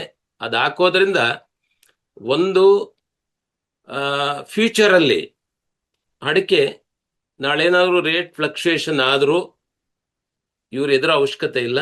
ಅದು ಕಮರ್ಷಿಯಲ್ ಕ್ರಾಪ್ ಆಗಿರೋದ್ರಿಂದ ಅದು ಇವ್ರನ್ನ ಸಸ್ಟೈನ್ ಮಾಡುತ್ತದೆ. ಇನ್ ಕೇಸ್ ಇದು ಚೆನ್ನಾಗಿದೆ ಅದು ಚೆನ್ನಾಗಿದೆ ಅಂದ್ರೆ ಇವ್ರಿಗೆ ಡಬಲ್ ಇನ್ಕಮ್ ಆಗುತ್ತೆ. ಆಮೇಲೆ ಪೆಪ್ಪರ್ ಇಂದ ಇದಕ್ಕೇನು ತೊಂದರೆ ಆಗಲ್ಲ, ಯಾವುದು ಅಡಿಕೆ ಮರಕ್ಕೇನು ತೊಂದರೆ ಆಗಲ್ಲ. ಯಾಕೆ ಅಂತಂದ್ರೆ ನಾವು ಯೋಚನೆ ಮಾಡ್ಬೇಕಾಗಿರೋದು, ಮಣ್ಣಿನ ಜೀವ ವೈವಿಧ್ಯತೆ ಅಂತ ಏನ್ ಹೇಳ್ತಾ ಇದೀನೋ ಅಲ್ಲಿ ಪೋಷಕಾಂಶಗಳನ್ನ ಒದಗಿಸ್ಕೊಡೋ ವಿಚಾರದಲ್ಲಿ ಒಂದಕ್ಕೊಂದು ಕಾಂಪಿಟೇಷನ್ ಆಗಬಾರ್ದು. ಅಂದ್ರೆ ಯಾವುದೋ ಒಂದು ರಾಕ್ಷಸ ಬೆಳೆನ ಜೊತೆಲಿ ಹಾಕೊಂಡು ಇನ್ನೊಂದು ವಾಣಿಜ್ಯ ಬೆಳೆ ಜೊತೆಲಿ ಬೆಳೆಸ್ಬೇಕಂದಾಗ ನಮಗಲ್ಲಿ ಪೋಷಕಾಂಶಗಳ ಒಂದು ಕೊರತೆ ಬರುತ್ತೆ. ಹಂಗಾಗಿ ಪೆಪ್ಪರ್ ಇಟ್ಸ್ ಗುಡ್. ಆದರೆ ಕಾಫಿ ಪಾರ್ಟ್ ಹೇಳ್ತೀನಿ, ಕಾಫಿ ಮಲೆನಾಡಿಗೆ ಸೋಕೆ, ಅಲ್ಲಿ ಕಾಫಿ ಮೇಜರ್ ಆಗಿರುತ್ತೆ, ಅಡಿಕೆ ಮರ ಕಡಿಮೆ ಇರುತ್ತೆ, ಹೆಂಗೋ ನಡೀತದೆ. ಬಟ್ ಈ ಬಯಲು ಸೀಮೆ ಈ ಭಾಗಕ್ಕೆ ಕಾಫಿ ಕರೆಕ್ಟ್ ಅಲ್ಲ. ಈ ಭಾಗಕ್ಕೆ ಯಾಕೆ ಅಂತಂದ್ರೆ, ಕಾಫಿಗೆ ಇಲ್ಲಿ ಪೂರ್ತಿ ಶೇಡ್ ಜಾಸ್ತಿ ಆದ್ರೂ ಪ್ರಯೋಜನ ಆಗಲ್ಲ. ಒಂದು ಈ ರೆಸ್ಟ್ ಇದೆಲ್ಲ ಸಿಕ್ಕಾಪಟ್ಟೆ ಜಾಸ್ತಿ ಬರ್ತದೆ. ಅಂಡ್ ಆಲ್ಸೋ ಕಾಫಿಗೆ ಈ ಒಂದು 8-9 ಅಡಿ ಅಗಲದಲ್ಲಿ ಮತ್ತೆ ಕಾಫಿ ಸಸಿನ ತಂದಿಡೋದ್ರಿಂದ ರೂಟ್ ಝೋನ್ ಕಾಂಪಿಟಿಷನ್ ತುಂಬಾ ಜಾಸ್ತಿ ಆಗತ್ತೆ ಸರ್. ಕಾಫಿನೂ ಸಹ ಅಡಿಕೆಯಷ್ಟೇ ಬೇರುಗಳನ್ನ ಪ್ರಬಲವಾಗಿ ತಗೊಂಡೋಗುವಂಥದ್ದು. ಆ ರೂಟ್ ಝೋನು ಮಿಕ್ಸ್ ಆಗತ್ತೆ, ಕಾಂಪಿಟಿಷನ್ ಜಾಸ್ತಿ ಆಗತ್ತೆ. ಸೊ ನ್ಯೂಟ್ರಿಯೆಂಟ್ಸ್ ಶಾರ್ಟೇಜ್ ಆಗುತ್ತೆ ಸರ್. 10 ಜನಕ್ಕೆ ಊಟ ತರಿಸಿ 20 ಜನ ಊಟಕ್ಕೆ ಕೂತ್ಕೊಂಡ್ರೆ ಏನಾಗ್ಬೋದು? ಯಾರಿಗೂ ಸಾಕಾಗಲ್ಲ. ಅವಾಗ ಏನಾಗತ್ತೆ, ಕಾಫಿನೂ ಅರ್ಧಂಬರ್ಧಂ ಆಗತ್ತೆ, ಅಡಿಕೆನೂ ಅರ್ಧಂಬರ್ಧಂ ಆಗತ್ತೆ. ಸೊ ಅದರಿಂದ ಅಡಿಕೆಯಲ್ಲಿ ಕಾಫಿ ಸಜೆಸ್ಟ್ ಮಾಡುವಂಥದ್ದೆಲ್ಲ. ಅದಕ್ಕಿಂತ ಉತ್ತಮವಾದ ವಾಣಿಜ್ಯ ಬೆಳೆ ನಾನು ಸಜೆಸ್ಟ್ ಮಾಡ್ತೀನಿ. ಜಾಯಿಕಾಯಿ 1 ಎಕರೆಗೆ 40 ಗಿಡ ಜಾಯಿಕಾಯಿ, ಕಮರ್ಷಿಯಲ್ ಕ್ರಾಪು, ಶೇಡ್ ಕ್ರಾಪ್ ಇದು. ಸೊ ನೆರಳಿನಲ್ಲೇ ಬರುವಂಥದ್ದು ಜಾಯಿಕಾಯಿ ಹಾಕ್ಬೋದು. ಬರೀ 40 ಹಾಕ್ಬೇಕು, ಅದನ್ನು ಹೋಗ್ಬಿಟ್ಟು ಯಥೇಚ್ಛ ಹಾಕ್ಬಿಟ್ರೆ ಮತ್ತೆ ಅದು ಕುಲ್ಗಡ್ತದೆ. ಸೊ 40 ಗಿಡದಿಂದ ಅತ್ಯುತ್ತಮವಾದ ಲಾಭನ ಗಳಿಸ್ಬೋದು. ಅಂಡ್ ಆಲ್ಸೋ ಬಾಳೆ ಏನು ಮಾಡೋಕ್ಕಾಗಲಿಲ್ಲ ಅಂತಂದ್ರೆ ಬಾಳೆನ ಸಾಲು ಬಿಟ್ಟು ಸಾಲು, ಈಗ 9 ಅಡಿಗೊಂದು ಅವರು ಗಿಡದಿಂದ ಗಿಡಕ್ಕೆ ಸಾಲಿಂದ ಸಾಲ್ಗೆ ಹಾಕಿದ್ರೆ 18 ಅಡಿಗೆ ಒಂದೊಂದು ಬಾಳೆ ಹಾಕೊಂಡು, ಏನಕ್ಕೆ ಅಂತಂದ್ರೆ ತ್ಯಾಜ್ಯಗಳಿಗೋಸ್ಕರ. ಆ ತ್ಯಾಜ್ಯಗಳು ಯಥೇಚ್ಛ ಬರ್ತದೆ. ಅಂಡ್ ಆಲ್ಸೋ ಅದರಲ್ಲಿ ಕ್ಯಾಲ್ಸಿಯಂ ಎಲ್ಲ ಜಾಸ್ತಿ, ಪೊಟ್ಯಾಶ್ ಎಲ್ಲ ಜಾಸ್ತಿ ಇರೋದ್ರಿಂದ, ಪೊಟ್ಯಾಶ್ ಬಾಳೆಯಲ್ಲಿ ಜಾಸ್ತಿ ಇದೆ. ಸೊ ಹೀಲ್ಡ್ ಮೇಲೆ ಉತ್ತಮವಾದ ಫಲಿತಾಂಶ ಕೊಡ್ತದೆ. ಸೊ ಬಾಳೆ ಸಜೆಸ್ಟಬಲ್, ಜಾಯಿಕಾಯಿ ಸಜೆಸ್ಟಬಲ್ ಕ್ರಾಪ್ ಸರ್. ಬೇರೆ ಎಲ್ಲ ನ್ಯೂಟ್ರಿಯೆಂಟ್ಸ್ ಜಾಸ್ತಿ ಆಗುತ್ತೆ ನನ್ನ ಸರ್ವೆಯಲ್ಲಿ. Thank you sir. Sir thank you sir. Next ಪ್ರಶ್ನೆ, ಮುಂದಿನ ಪ್ರಶ್ನೆ ಅಂಜನಪ್ಪ ಅವರಿಗೆ. ಸರ್, ರೈತರು ಕೇಳ್ತಾ ಇದ್ದಾರೆ, ನೀವ್ ಎಕ್ಸ್ಪ್ಲೈನ್ ಮಾಡಿದ್ರಿ ಇನ್ಲೈನ್ ಡ್ರಿಪ್ ಲೈನ್ ಮತ್ತು ಆನ್ಲೈನ್ ಡ್ರಿಪ್ ಲೈನ್ ಅಂತ. ಓಕೆ, ರೈತರು ಯಾವ್ದನ್ನ ಅಳವಡಿಸಬಹುದು, ಯಾವ್ದು ಇಂಪ್ಯಾಕ್ಟ್ ಜಾಸ್ತಿ ಇರುತ್ತೆ, ಯಾವ್ದು ಸುಲಭವಾಗಿರುತ್ತೆ, ಆಮೇಲೆ ಅವ್ರಿಗೆ ಮೇಂಟೆನೆನ್ಸ್ ಗೆ ಈಸಿ ಆಗುತ್ತೆ? ಇನ್ಲೈನ್ ಡ್ರಿಪ್ ಲೈನ್ ಫಸ್ಟ್ ಯಾವ ತರ ವರ್ಕ್ ಆಗುತ್ತೆ? Okay okay thank you Kiran. Okay, ಸಾಮಾನ್ಯವಾಗಿ ಇನ್ಲೈನು ಆನ್ಲೈನು ಎರಡೂ ಇರೋದ್ರಿಂದ ನಮಗೆ ಬೆಸ್ಟ್ ಅಂತಂದ್ರೆ ನಿಮ್ಗೆ ಈಸಿ ಟು ಮೇಂಟೈನ್ ಅಂತಂದ್ರೆ ಇನ್ಲೈನ್ ಬೆಸ್ಟ್ ಅಂತ ನಾನು ಹೇಳಬಲ್ಲೆ. ಇನ್ಲೈನ್ ಅಂದ್ರೆ ಏನದು? ಈಗ ಸಾಮಾನ್ಯವಾಗಿ ಅದರಲ್ಲಿ ಏನಾಗುತ್ತೆ, ಇನ್ಲೈನ್ ಡ್ರಿಪ್ ಅಲ್ಲಿ ಎವ್ರಿ 40 ಸೆಂಟಿಮೀಟರ್, ಈಗ ಸಾಮಾನ್ಯವಾಗಿ ಡ್ರಿಪ್ಪರ್ ಸ್ಪೇಸಿಂಗ್ ಸ್ಟಾರ್ಟ್ ಆಗೋದೇ 20 ಸೆಂಟಿಮೀಟರ್ ಇಂದ. ಸಾಮಾನ್ಯ ಗ್ರೀನ್ ಹೌಸ್ ಅಲ್ಲೆಲ್ಲ ಕೊಡಬೇಕಾದ್ರೆ 20 ಸೆಂಟಿಮೀಟರ್ ಒಂದು ಡ್ರಿಪ್ಪರ್ ಇರೋದು. 2 ಲೀಟರ್ ನೀರು ಬಂದಾಗ ಎಲ್ಲ ಗ್ರೀನ್ ಹೌಸ್ ಅಲ್ಲಿ ಬೆಳೆ ಕ್ರಾಪ್ಗೆ ಹೆಚ್ಚಾಗಿ ತಗೋತಾರೆ. ಇನ್ನೊಂದು 30 ಸೆಂಟಿಮೀಟರ್ ಒಂದು ಡ್ರಿಪ್ಪರ್ ಇರೋದು, ಇದು ಸ್ವಲ್ಪ medium to light soil to medium 30 centimetre. Normal ಅಂತಂದ್ರೆ ಲೋಮಿ ಸಾಯಿಲ್ಸ್ ಅಲ್ಲಿಗೆಲ್ಲ 40 ಸೆಂಟಿಮೀಟರ್ ಒಂದು ಡ್ರಿಪ್ಪರ್ 2 ಲೀಟರ್ ಬರೋದು. ಮತ್ತೆ ಇನ್ನೊಂದು 40 to 50 ಸೆಂಟಿಮೀಟರ್ ಒಂದು ಡ್ರಿಪ್ಪರ್ 3 ಲೀಟರ್ ಬರೋದು. ಅಂದ್ರೆ ಸಾಮಾನ್ಯವಾಗಿ 40 ಸೆಂಟಿಮೀಟರ್ ಒಂದು ಡ್ರಿಪ್ಪರ್ 3 ಲೀಟರ್ ಬರೋದು ಇದೆ, ಇಲ್ಲ 50 ಸೆಂಟಿಮೀಟರ್ ಒಂದು ಡ್ರಿಪ್ಪರ್ 3 ಲೀಟರ್ ಬರೋದು ಇದೆ. ಈ ತರ ಇನ್ಲೈನ್ ಹಾಕೋದ್ರಿಂದ ಏನಾಗುತ್ತೆ, ಎವರಿ 40 ಸೆಂಟಿಮೀಟರ್ ಒಂದು ಡ್ರಿಪ್ಪರ್ 3 ಲೀಟರ್ ಬರ್ತಾ ಇದೆ ಅಂತ ತಿಳ್ಕೊಂಡು ಏನಾಯ್ತು, ಸೊ ಇರಿಗೇಷನ್ ಮಾಡ್ತಾ ಇದ್ರೆ ಕಂಟಿನ್ಯೂಸ್ ವೆಟ್ಟಿಂಗ್ ಪ್ಯಾಟರ್ನ್ ಕ್ರಿಯೇಟ್ ಆಗಿ ಒಂದು ವೆಟ್ಟಿಂಗ್ ಮ್ಯಾಟ್ ಕ್ರಿಯೇಟ್ ಆಗ್ತದೆ ಆಲ್ ಅಲಾಂಗ್ ದ ಲ್ಯಾಟರಲ್ ಉದ್ದಕ್ಕೂ. ಈಗ ಅಡಿಕೆ ಬೇರುಗಳು ನೋಡಿದ್ರೆ ತುಂಬಾ ಆಳಕ್ಕೆ ಹೋಗಲ್ಲ, ಅದು ಸ್ಪ್ರೆಡಿಂಗ್ ಇರ್ತದೆ, ಹಾರಿಜಾಂಟಲ್ ಸ್ಪ್ರೆಡ್ ಜಾಸ್ತಿ ಇರ್ತದೆ. ಸೊ ಅವಾಗ ಏನಾಗುತ್ತೆ, ಎಲ್ಲ ಮೇಲೆ ಇರ್ತಕ್ಕಂಥ ಬೇರುಗಳು ಎಲ್ಲ ನೀರು ಮತ್ತೆ ಗೊಬ್ಬರ ಕಂಟಿನ್ಯೂಸ್ ಸಿಗ್ತದೆ ವಿತೌಟ್ ಬ್ರೇಕ್. ಅಂದ್ರೆ ಇಲ್ಲಿ ಸಾಮಾನ್ಯ ಇನ್ಲೈನು ಬರೀ ಅಡಿಕೆಯಲ್ಲೂ ಉಪಯೋಗಿಸ್ತಾ ಇಲ್ಲ, ನಾವು ಕಾಫಿಯಲ್ಲೂ ಇನ್ಲೈನ್ ಉಪಯೋಗಿಸ್ತಾ ಇದೀವಿ, ಅವಕ್ಯಾಡೋದಲ್ಲೂ ಇನ್ಲೈನ್ ಮಾಡ್ತಾ ಇದ್ದಾರೆ ರೈತರು. ಅಂದ್ರೆ ಕಾಫಿಯಲ್ಲೂ ಇನ್ಲೈನೆ, ಅವಕ್ಯಾಡೋದಲ್ಲೂ ಇನ್ಲೈನೆ, ಮತ್ತೆ ಡ್ರಮ್ ಸ್ಟಿಕ್ ಅಲ್ಲೂ ಇನ್ಲೈನೆ, ಬಾಳೆಯಲ್ಲೂ ಇನ್ಲೈನೆ. ಅಂದ್ರೆ ಇವು 8-9 ಅಡಿ. ಈಗ ಅಡಿಕೆ ಕಾಫಿ ಏನಿರ್ತದೆ 10 ಅಡಿಗೆ ಒಂದೊಂದು ಪ್ಲಾಂಟ್ ಇರ್ತದೆ, ಮತ್ತೆ ರೋಟರು 10 ಫೀಟ್ ಇದೆ. ಮತ್ತೆ ನೀವು ಅವಕ್ಯಾಡೋ ಬಂದ್ರೆ ಸಾಲಿಂದ ಸಾಲಿಗೆ ಒಂದು 15ರಿಂದ 20 ಅಡಿ ಇದ್ದು, ಮತ್ತೆ ಗಿಡದಿಂದ ಗಿಡಕ್ಕೆ 10ರಿಂದ 15 ಅಡಿ ಇರುತ್ತೆ, ಅಲ್ಲಿನೂ ಇನ್ಲೈನ್ ಮಾಡ್ತಾರೆ. ಅಂದ್ರೆ ಉದ್ದೇಶ ಏನಂದ್ರೆ ಬೇರೆಗಳ ಬೆಳವಣಿಗೆ ಕಂಟಿನ್ಯೂಸ್ ಆಗೋದ್ರಿಂದ ಇನ್ಲೈನ್ ಅಲ್ಲಿ ರೂಟ್ ಫಾರ್ಮೇಶನ್ ಚೆನ್ನಾಗಿರುತ್ತೆ, ರಿಸ್ಟ್ರಿಕ್ಟೆಡ್ ಆಗಿ ಒಂದೇ ಸ್ಥಳದಲ್ಲಿ ಇರಲ್ಲ. ಇದು ಅದು ಅಡ್ವಾಂಟೇಜ್ ಇನ್ಲೈನ್ ಅಲ್ಲಿ ಇರುತ್ತೆ ಸರ್. ನಾವು ಏನು ಆನ್ಲೈನ್ ಆದ್ರೆ ಏನ್ ಮಾಡ್ತೇವೆ, ಒಂದು ಪರ್ಟಿಕ್ಯುಲರ್ ಪ್ಲೇಸ್ ಅಲ್ಲಿ ಡ್ರಿಪ್ಪರ್ ಹಾಕಿರ್ತೀವಿ, ಆ ಏರಿಯಾದಲ್ಲಿ ಮಾತ್ರ ರೂಟ್ ಫಾರ್ಮೇಶನ್ ಜಾಸ್ತಿ ಬರುತ್ತೆ. ಇನ್ಲೈನ್ ಅಲ್ಲಿ all over the area root formation ಚೆನ್ನಾಗಾಗ್ತದೆ, all along the lateral. Thank you sir, thank you sir. ಮುಂದಿನ ಪ್ರಶ್ನೆ ಗೌಡ ಸರ್ ಅವರಿಗೆ. ಸರ್, ಅಡಿಕೆ ಬೆಳೆಗೆ ಯಾವ ಗೊಬ್ಬರ ಒಳ್ಳೆಯದು, ಯಾವ ಗೊಬ್ಬರ ಕೊಟ್ರೆ ಒಳ್ಳೆಯದು ನಿಮ್ಮ ಪ್ರಕಾರ? Very good question. ನಾನು ಆಕ್ಚುಲಿ ಇಷ್ಟೊತ್ತು ನಾನು ಏನ್ ಹೇಳ್ಕೊಂಬಂದೆ, ಯಾವ ಗೊಬ್ಬರ ಎಷ್ಟು ಬೇಕನ್ನೋದು ಮಣ್ಣಲ್ಲಿರೋ ಜೀವಿಗಳೇ ಡಿಸೈಡ್ ಮಾಡಬೇಕು, ಅವೇ ಕೊಡಬೇಕು. ಹಂಗಾಗಿ ಇಲ್ಲಿ first of all soil regeneration ಅನ್ನೋದು ನಾನು ಇಷ್ಟೊತ್ತು ಏನು ಹೇಳ್ಕೊಂಬಂದೆ, ಈ ಡೆಡ್ ಸಾಯಿಲ್ ನ ರೀಜನರೇಟ್ ಮಾಡ್ಬೇಕಾದ್ರೆ ಡಾಕ್ಟರ್ ಸಾಯಿಲ್ ಅಂತಕ್ಕಂಥದ್ದು ಇಡೀ ಇಂಡಿಯಾ ಎಲ್ಲ ಪ್ರಪಂಚದಲ್ಲಿ ಇದು ಮೊದಲನೇ ಸ್ಥಾನವನ್ನು ಪಡೆದಿರ್ತಕ್ಕಂಥದ್ದು. ಗೊಬ್ಬರ ಬೇಕಾದಷ್ಟು ಮಣ್ಣಲ್ಲಿದೆ. ನಮ್ಮ ಕನ್ಫ್ಯೂಷನ್ ಏನಂತಂದ್ರೆ ಗೊಬ್ಬರ ತಂದಾಕದೇ ಆಯ್ತು 40-50 ವರ್ಷದಿಂದ. ಸೊ ಮಣ್ಣಲ್ಲಿ ಎಷ್ಟಿದೆ ಏನಿದೆ ಅಂತ ಗೊತ್ತಿಲ್ಲ. ಮಣ್ಣು ಪರೀಕ್ಷೆ ಮಾಡಿಸಿದಾಗ ಕೂಡ ಗೊತ್ತಾಗತ್ತೆ ಅದು. ಸೊ ಅದಕ್ಕೆ ನಾನೇನ್ ಹೇಳ್ತಾ ಇದ್ದೀನಿ, ಗೊಬ್ಬರ ಕೊಡೋ ಮೂಡಿಂದ ಸ್ವಲ್ಪ ಹೊರಗಡೆ ಬಂದು ಮಣ್ಣನ್ನ ಪುನರುಜ್ಜೀವನ ಮಾಡ್ಕೊಳ್ಬೇಕಾದ್ರೆ ಯಾವುದರಿಂದ ಮಾಡ್ಕೋಬಹುದು ಅಂತ ನೀವು ನೋಡಿದಾಗ ಪ್ರೂವ್ ಒನ್ ಪ್ರಾಡಕ್ಟ್ ಇವತ್ತು ಡಾಕ್ಟರ್ ಸಾಯಿಲ್ ಏನಿದೆಯೋ ಇದನ್ನ ಮಣ್ಣಿಗೆ ಹಾಕಿ 10-15 ದಿವಸದಲ್ಲಿ ಎರೆಹುಳ ಉತ್ಪತ್ತಿ ಆಗುತ್ತೆ. ಮಣ್ಣಿನ ಎಲ್ಲಾ ಜೀವ ವೈವಿಧ್ಯತೆ ಅಂದ್ರೆ ಆ ಫುಡ್ ವೆಬ್ ಅನ್ನೋದು ಇಂಪ್ರೂವ್ ಆಗುತ್ತೆ. ಆ ಇಂಪ್ರೂವ್ ಆದಾಗ ಮಣ್ಣಲ್ಲೇ ಬೇಕಾದಷ್ಟಿದೆ ಅದನ್ನೆಲ್ಲ ತೆಗೆದು ಕೊಡುತ್ತೆ ಸರ್, ಕೊಡ್ತಾ ಇರುತ್ತೆ. ಆ ಕೊಟ್ಟ ಮೇಲೆ ಆಮೇಲೆ ಏನಾದ್ರೂ ಕೊರತೆ ಕಾಣಿಸಿದ್ರೆ ಸರ್ ಮಣ್ಣು ಪರೀಕ್ಷೆ ಮಾಡಿಸಿ ಅವಶ್ಯಕತೆ ಇರೋಷ್ಟು ಮಾತ್ರ ಕೊಡ್ಲಿ ಸರ್. ಯಾಕಂದ್ರೆ ನಾನು ಇತ್ತೀಚೆಗೆ ಎಲ್ಲ ಮಣ್ಣು ಪರೀಕ್ಷೆ ಕ್ಯಾಂಪ್ಗಳು ಮಾಡ್ತಾ ಇದ್ದೀನಿ. ನನ್ಗೆ ಏನ್ ಅನ್ಸ್ತಾ ಇದೆ ಅಂತಂದ್ರೆ ಅವಶ್ಯಕತೆ ಮೀರಿ ಎಲ್ಲಾ ಪೋಷಕಾಂಶಗಳು ಮಣ್ಣಲ್ಲಿದೆ, ಆದ್ರೆ ಗಿಡಗಳು ಫುಲ್ ಸಮಸ್ಯೆ ಇಲ್ಲಿವೆ. ಯಾಕೆಂತಂದ್ರೆ ಅವೆಲ್ಲ ಲಾಕ್ ಆಗಿದೆ ಸರ್.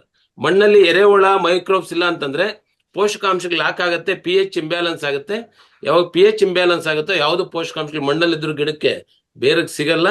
ಹಂಗಾಗಿ ಫಸ್ಟ್ ಮಣ್ಣನ್ನ ಪುನರುಜ್ಜೀವನ ಮಾಡ್ಕೊಳ್ಳಿ ಡಾಕ್ಟರ್ ಸಾಯಿಲಿಂದ. ಆಮೇಲೆ ಏನಾದ್ರು ಕೊರತೆ ಇದ್ದರೆ ಮಣ್ಣು ಪರೀಕ್ಷೆ ಮಾಡಿಸಿ ಹಾಕ್ಸ್ಕೊಂಡ್ರೆ ವೈಜ್ಞಾನಿಕವಾಗಿ ಚೆನ್ನಾಗಿರುತ್ತೆ ಸರ್.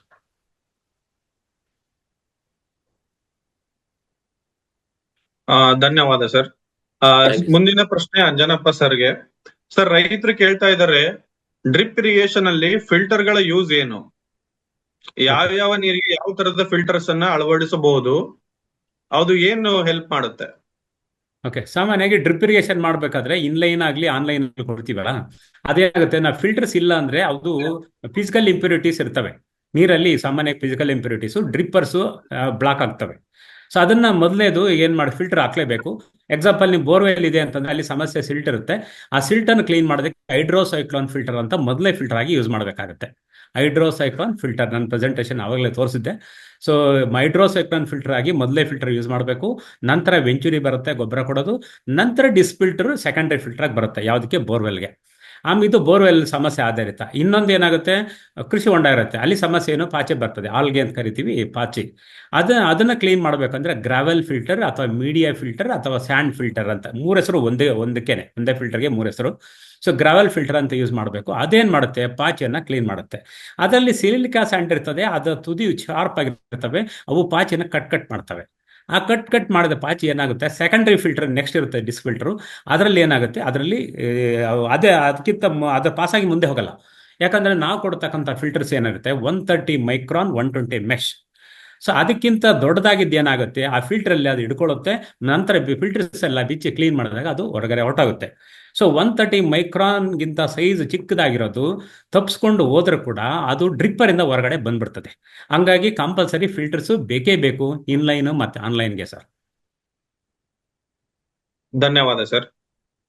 ಸರ್, ಗೌಡ ಸರ್, ಮತ್ತೊಂದು ಪ್ರಶ್ನೆ ಇತ್ತು ತೃಪ್ತಿ ಅವರಿಂದ. ಸರ್, ನಾವು ನೋಡ್ತಾ ಇದೀವಿ ಅರೆಕನಟ್ ಪ್ರೊಡಕ್ಷನ್ ಏರಿಯಾ ಜಾಸ್ತಿ ಆಗ್ತಾನೆ ಇದೆ ಎವ್ರಿ ಇಯರ್. ಬಹಳ ರ್ಯಾಪಿಡ್ ಅಲ್ಲಿ ಗ್ರೋತ್ ಆಗ್ತಾ ಇದೆ. Sir, is there a risk of over supplying? ನಾಳೆ ಓವರ್ ಸಪ್ಲೈ ಆಗಿ ಮಾರ್ಕೆಟ್ ಏನಾದ್ರು ಡಿಕ್ಲೈನ್ ಆಗಿ, ಕರೆಂಟ್ ಟ್ರೆಂಡ್ ಯಾವ ತರ ಇದೆ ಮಾರ್ಕೆಟ್? ನಾವು ಮತ್ತೆ ಏನಾದ್ರು ಅರೆಕನಟ್ ಎಲ್ಲಿ ಮಾರ್ಕೆಟಿಂಗ್ ಮಾಡಬಹುದು? ಅದರಿಂದ ಏನಾದ್ರು ಮಾಹಿತಿ ತಿಳಿಸ್ಕೊಡ್ಬೋದಾ? ಸರ್, ಆಕ್ಚುಲಿ ಈ ಕ್ವಶನ್ ಎಲ್ರಿಗೂ ಇದೆ. ನೋಡಿ, ಒಂದು ಕಡೆ ಬಯಲುಸೀಮೆಯಲ್ಲಿ ಅರೇಕ ಹೆಚ್ಚಾಗ್ತಾ ಇದೆ. ಅದೇ ದಕ್ಷಿಣ ಕನ್ನಡ ಆ ಭಾಗದಲ್ಲಿ ಅರೇಕ ಮೇಜರ್ ಆಗಿದ್ದಂತ ಏರಿಯಾ, ಆ ಏರಿಯಾ ಎಲ್ಲ ಫುಲ್ ಡ್ಯಾಮೇಜ್ ಆಗ್ತಾ ಇದೆ sir, because of soil degradation. ಸೈಂಟಿಸ್ಟ್ಗಳು ಹೇಳ್ತಾ ಇದ್ದಾರೆ ಆಲ್ಟರ್ನೇಟಿವ್ ಕ್ರಾಪ್ ನ ಚೂಸ್ ಮಾಡ್ಕೊಳ್ಳಿ, ಪರಿಹಾರ ಇಲ್ಲ ಅನ್ನೋ ಮಾತು ಹೇಳ್ತಾ ಇದ್ದಾರೆ ಸರ್. ಆದ್ರೆ ನಾನೊಬ್ಬ ಹೇಳ್ತಾ ಇದ್ದೀನಿ, ಸಾಯಿಲ್ ರೀಜನರೇಷನ್ ಮಾಡ್ಕೊಳ್ಳಿ, ಅದು ಉಳಿತದೆ ಅಂತ ಹೇಳ್ತಾ ಇದ್ದೀನಿ. ನಮ್ಮ ರೈತರು ಸಸ್ಟೈನೂ ಆಗಿದ್ದಾರೆ ಅಲ್ಲಿ. ಆದರೆ ಅದು ಹಾಳಾಗ್ತಾ ಇರೋದು ಈ ಕಡೆ ಜಾಸ್ತಿ ಆಗ್ತಾ ಇರೋದು ನೋಡಿದ್ರೆ ಸಮಸ್ಯೆ ಏನಾಗಲ್ಲ ಸರ್. ಒಂದು. ಎರಡನೇದು ಸರ್, ಅರೇಕ ಇವತ್ತು ಸಾಕಷ್ಟು ರೀತಿಯಲ್ಲಿ ಬೇರೆ ಬೇರೆ ರೀತಿಯಲ್ಲಿ ಬಳಕೆ ಶುರುವಾಗಿದೆ ಸರ್. ಕರ್ನಾಟಕದಲ್ಲಿ ಒಂದು ಕಡೆ ಅರೇಕ ಹೆಚ್ಚಾಗ್ಬಿಟ್ರೆ ಆ ಥರ ಬೀಳತ್ತೆ ಅನ್ನೋ ಯೋಚನೆ ಮಾಡೋ ಅವಶ್ಯಕತೆ ಇಲ್ಲ ಸರ್. ಯಾಕಂದ್ರೆ ಇದು ಗ್ಲೋಬಲಿ ಸರ್ ನೋಡ್ಬೇಕಾಗಿರೋದು. ಒಂದು ರಾಜ್ಯದ ಪ್ರೊಡಕ್ಷನ್ ಒಂದು ರಾಜ್ಯಕ್ಕೆ ಆದ್ರೆ ನಾವು ಹೆದರ್ಬೇಕಾಗತ್ತೆ. ಸೊ ಒಂದು ರಾಜ್ಯಕ್ಕಲ್ಲ, ಗ್ಲೋಬಲಿ ಹೋಗ್ಬೇಕಾಗಿರೋದ್ರಿಂದ ಹೆದರೋ ಅವಶ್ಯಕತೆ ಇಲ್ಲ. ಆದರೆ ಹೆದರ್ಬೇಕು. ಎಲ್ಲಿ ಹೆದರ್ಬೇಕಂತಂದ್ರೆ, ನೀವೇನಾದ್ರು ಕಾಸ್ಟ್ ಆಫ್ ಪ್ರೊಡಕ್ಷನ್ ಕಡಿಮೆ ಮಾಡ್ಕೊಳ್ಳಿಲ್ಲ ಅಂದ್ರೆ ನಾಳೆ ಈಗ 1 kg ಅಡಿಕೆ ತಯಾರು ಮಾಡಲಿಕ್ಕೆ ಫಾರ್ ಎಕ್ಸಾಂಪಲ್ ಇವತ್ತೇನೋ ಅಡಿಕೆ ರೇಟು 50,000 60,000 ಇದೆ ಕ್ವಿಂಟಾಲು. ಸೊ ಅಂದ್ರೆ 50,000 60,000 ಖರ್ಚು ಮಾಡ್ಲಿಕ್ಕೆ 1 ಕ್ವಿಂಟಾಲ್ಗೆ ನಮ್ ಖರ್ಚೇ 40,000 ಆಗ್ಬಿಟ್ರೆ ಅಲ್ಲಿ ಸಸ್ಟೈನ್ ಆಗಲ್ಲ ಸರ್. ಅದಕ್ಕೆ ಏನ್ ಮಾಡ್ಬೇಕು, ಖರ್ಚನ್ನ ಕಡಿಮೆ ಮಾಡ್ಕೊಂಡ್ರೆ ನಾಳೆ ರೇಟ್ ಕಡಿಮೆ ಆಗ್ಬೋದು. ಪ್ರೊಡಕ್ಷನ್ ಜಾಸ್ತಿ ಆಗಿ ಸ್ವಲ್ಪ ರೇಟ್ ಕಡಿಮೆ ಆಗ್ಬೋದು. ಖರ್ಚು ಕಡಿಮೆ ಆದಾಗ ಇವ್ರಿಗೇನು ಡ್ಯಾಮೇಜ್ ಆಗಲ್ಲ. ಬಟ್ ಇವತ್ತಿನ ಪ್ರಾಕ್ಟೀಸ್ ಅಲ್ಲಿ ಖರ್ಚು ಜಾಸ್ತಿ ಮಾಡ್ಕೊಳ್ತಾ ಇದ್ದಾರೆ. ಆ ಜಾಸ್ತಿ ಮಾಡ್ಕೊಳ್ಳೋದ್ರಿಂದ ತೊಂದರೆ ಆಗ್ಬೋದು. ಸೊ ಅದನ್ನ ಇವರು ಕಡಿಮೆ ಮಾಡಬೇಕು. ಅಂಡ್ ಆಲ್ಸೋ ನಾನು ಇಲ್ಲಿ ಮೆಸೇಜ್ ಅಲ್ಲಿ ನೋಡಿದೆ, ನೋಡಿ ಸರ್, ನೀವು ಜೀವ ವೈವಿಧ್ಯತೆಯನ್ನ ಹೆಚ್ಚಿಸ್ಕೋಬೇಕಾದ್ರೆ ನೀರು ಅನ್ನೋದು ನಾನು ಆಗ್ಲೇ ಇಂಪಾರ್ಟೆನ್ಸ್ ಹೇಳಿದೆ. ಇನ್ ಕೇಸ್ ಸಾಯಿಲ್ ರೀಜನರೇಷನ್ ಮಾಡಿ ನೀರು ಯಥೇಚ್ಛವಾಗಿ ಕೊಡ್ತಾ ಇದ್ರೆ ಅಲ್ಲಿ ಗರಿಗಳು ಮಾಮೂಲಿ ಒಣಗ್ಲಿಕ್ಕೆ ಶುರುವಾಗುತ್ತೆ ಸರ್. ಯಾವ ತೋಟದಲ್ಲಿ ಗರಿ ಒಣಗ್ತಾ ಇದೆಯೋ ಅಲ್ಲಿ ನೀರು ಹೆಚ್ಚಿಗೆ ಕೊಡ್ತಾ ಇದ್ದಾರೆ ಅಂತ ಅರ್ಥ ಸರ್. ನೀವು ಡಾಕ್ಸಾಯಿಲ್ ಹಾಕಿದ್ರು ಹಾಕದೇ ಇದ್ರು ಅಲ್ಲಿ ಗರಿ ಒಣಗ್ತಾ ಇದೆ ಅಂದ್ರೆ ಇವ್ರು ನೀರು ಹಾಕ್ಬಿಟ್ಟು ಅದೇನು ಕೆಲಸ ಮಾಡ್ದಂಗೆ ಇವರು ಡ್ಯಾಮೇಜ್ ಮಾಡ್ತಾ ಇದ್ದಾರೆ ಅತಿ ಹೆಚ್ಚು ನೀರು ಕೊಟ್ಟು. ಅದರಿಂದ ಬೆಸ್ಟ್ ಏನಂತಂದ್ರೆ ಡ್ರಿಪ್ ಇರಿಗೇಷನ್, ವೈಜ್ಞಾನಿಕ ರೀತಿಯಲ್ಲಿ ಡ್ರಿಪ್ ಅಲ್ಲಿ ನೀರು ಕೊಡುವಂಥದ್ದನ್ನ ಪ್ರಾಕ್ಟೀಸ್ ಮಾಡಿಕೊಂಡ್ರೆ 100% ಸಾಯಿಲ್ ಹೆಲ್ತ್ ನ ಉಳಿಸ್ಬೋದು. ಇಲ್ಲ ಅಂತಂದ್ರೆ ಅದೇನು ಹೇಳ್ತಾರೆ ಈಗ ನಾವು ಡಾಕ್ಟರ್ ಏನೋ ಒಂದು ತಿನ್ಬೇಡಿ ಅಂತ ಹೇಳ್ತಾರೆ, ಆರೋಗ್ಯಕ್ಕೆ ತೊಂದರೆ ಅಂತ. ಟ್ರೀಟ್ಮೆಂಟ್ ತಗೊಳ್ತೀರಿ, ಅವ್ರು ತಿನ್ಬೇಡ ಅಂತ ಹೇಳಿರೋದನ್ನೇ ಹೆಚ್ಚು ತಗೊಂಡಾಗ ಇವು ಟ್ರೀಟ್ಮೆಂಟ್ ಕೆಲಸ ಮಾಡಲ್ಲ. ಸೊ ಈ ತರ ಕೂಡ ಆಗತ್ತೆ. ಹಂಗಾಗಿ ಎಲ್ಲರೂ ಸಹ ಇವತ್ತಿನ ನಿಮ್ಮ ಮುಖ್ಯ ವಿಚಾರ ವಾಟರ್ ಮ್ಯಾನೇಜ್ಮೆಂಟ್. ಇದು ನಿಜವಾಗ್ಲೂ ಹೇಳ್ತೀನಿ, ಈ ಪ್ರಪಂಚಕ್ಕೆ ಎಷ್ಟು ಪ್ರಪಂಚ ಎಲ್ಲ ಸುತ್ತಾಡಿದೀನಿ, ಎಲ್ಲಾ ಕಡೆನೂ ಮೇಜರ್ ಇಶ್ಯೂ ನೀರ್ದಿದೆ. ಈ ನೀರನ್ನ ಕರೆಕ್ಟ್ ಆಗಿ ಬ್ಯಾಲೆನ್ಸ್ ಆಗಿ ತಗೊಂಡ್ಬಿಟ್ರೆ ಸಮಸ್ಯೆಗಳು 50% ಸಮಸ್ಯೆಗಳು ಕಡಿಮೆ ಆಗ್ತವೆ ಸರ್ ವಾಟರ್ ಮ್ಯಾನೇಜ್ಮೆಂಟ್ ಅಲ್ಲಿ. ಆಮೇಲೆ ಅಡಿಕೆ ಹಾಕ್ಲಿ ಸರ್, ಏನ್ ತೊಂದರೆ ಇಲ್ಲ. ಕರ್ನಾಟಕದಲ್ಲಿ ಹಾಕ್ಬಿಟ್ರೆ ಏನ್ ತೊಂದರೆ ಇಲ್ಲ, ರೇಟು ಇರ್ತದೆ. ಚೆನ್ನಾಗಿ ಮಾಡ್ಲಿ, ಮಣ್ಣಿನ ಆರೋಗ್ಯವಾಗಿ ಇಟ್ಕೊಂಡು ಚೆನ್ನಾಗಿ ಮಾಡ್ಲಿ, ಅವರು ಬೆಳಿತಾರೆ. ಧನ್ಯವಾದ sir. Sir Anjanappa sir, Pramod ಸೊಕ್ಕೆ ಅವರು ಕೇಳ್ತಾ ಇದ್ದಾರೆ, ಈಗ ಅವರು ಇನ್ಲೈನ್ ಇರಿಗೇಷನ್ ಫರ್ಟಿಗೇಷನ್ ಸಿಸ್ಟಮ್ ಅಲ್ಲಿ ಫರ್ಟಿಲೈಸರ್ ನ ಡೈರೆಕ್ಟ್ ಆಗಿ ವಾಟರ್ ಟ್ಯಾಂಕ್ ಅಲ್ಲಿ ಡಂಪ್ ಮಾಡ್ಬೇಕಾ ಇಲ್ವಾ ವೆಂಚುರಿ ಸಿಸ್ಟಮ್ ಅನ್ನ ಯೂಸ್ ಮಾಡ್ಬೇಕಾ? ಅದ್ರಲ್ಲಿ ಪ್ರೋಸ್ ಅಂಡ್ ಕಾನ್ಸ್ ಯಾವ ತರ ಬರುತ್ತೆ, ಯಾವ ತರ ಹೆಲ್ಪ್ ಆಗುತ್ತೆ? ಓಕೆ, ಸಾಮಾನ್ಯವಾಗಿ ಡ್ರಿಪ್ ಇರಿಗೇಷನ್ ಮಾಡಿದಾಗ ಡ್ರಿಪ್ ಅಲ್ಲಿ ಗೊಬ್ಬರ ಕೊಡೋದು ಮುಖ್ಯ. ಯಾಕಂದ್ರೆ ಡ್ರಿಪ್ ಅಲ್ಲಿ ನಾವು ಒಂದು ಎಕ್ಸಾಂಪಲ್ ಇಯರ್ಲಿ ರೆಕಮೆಂಡೇಶನ್ ಇರ್ತದೆ. ಏನು ಎಕ್ಸಾಂಪಲ್ 100, 40, 140 NPK ರೆಕಮೆಂಡೇಶನ್ ಇದೆ. ಅದನ್ನ ನಾವು ಕನ್ವರ್ಟ್ ಮಾಡಿ ಡ್ರಿಪ್ ಅಲ್ಲಿ ಕರಗುವಂತ ಗೊಬ್ಬರಗಳ ಮುಖಾಂತರ ಕೊಡಬೇಕಾಗುತ್ತೆ. ಸಾಮಾನ್ಯ ಏನೇನು ಗೊಬ್ಬರ ಕರಗುತ್ತೆ ಅಂದ್ರೆ ಯೂರಿಯಾನ ಕರಗಿಸಿ ಬಿಡ್ಬೋದು, ಅಮೋನಿಯಂ ಸಲ್ಫೇಟ್ ಅನ್ನ ಕರಗಿಸಿ ಬಿಡ್ಬೋದು. ಆಮೇಲೆ ರಂಜಕ ಕೊಡೋದಕ್ಕೆ 1261 ರೂಪದಲ್ಲಿ ಕೊಡ್ಬೋದು ನಾವು. ರಂಜಕ ಕೊಡೋದಕ್ಕೆ, ನೈಟ್ರೋಜನ್ ಕೊಡೋದಕ್ಕೆ ಯೂರಿಯಾ ಅಮೋನಿಯಂ ಸಲ್ಫೇಟ್ ಮುಖಾಂತರ, ಮತ್ತೆ ರಂಜಕ ಕೊಡಬೇಕಂದ್ರೆ 1261 ಅಥವಾ MAP ಮುಖಾಂತರ ಕೊಡ್ಬೋದು.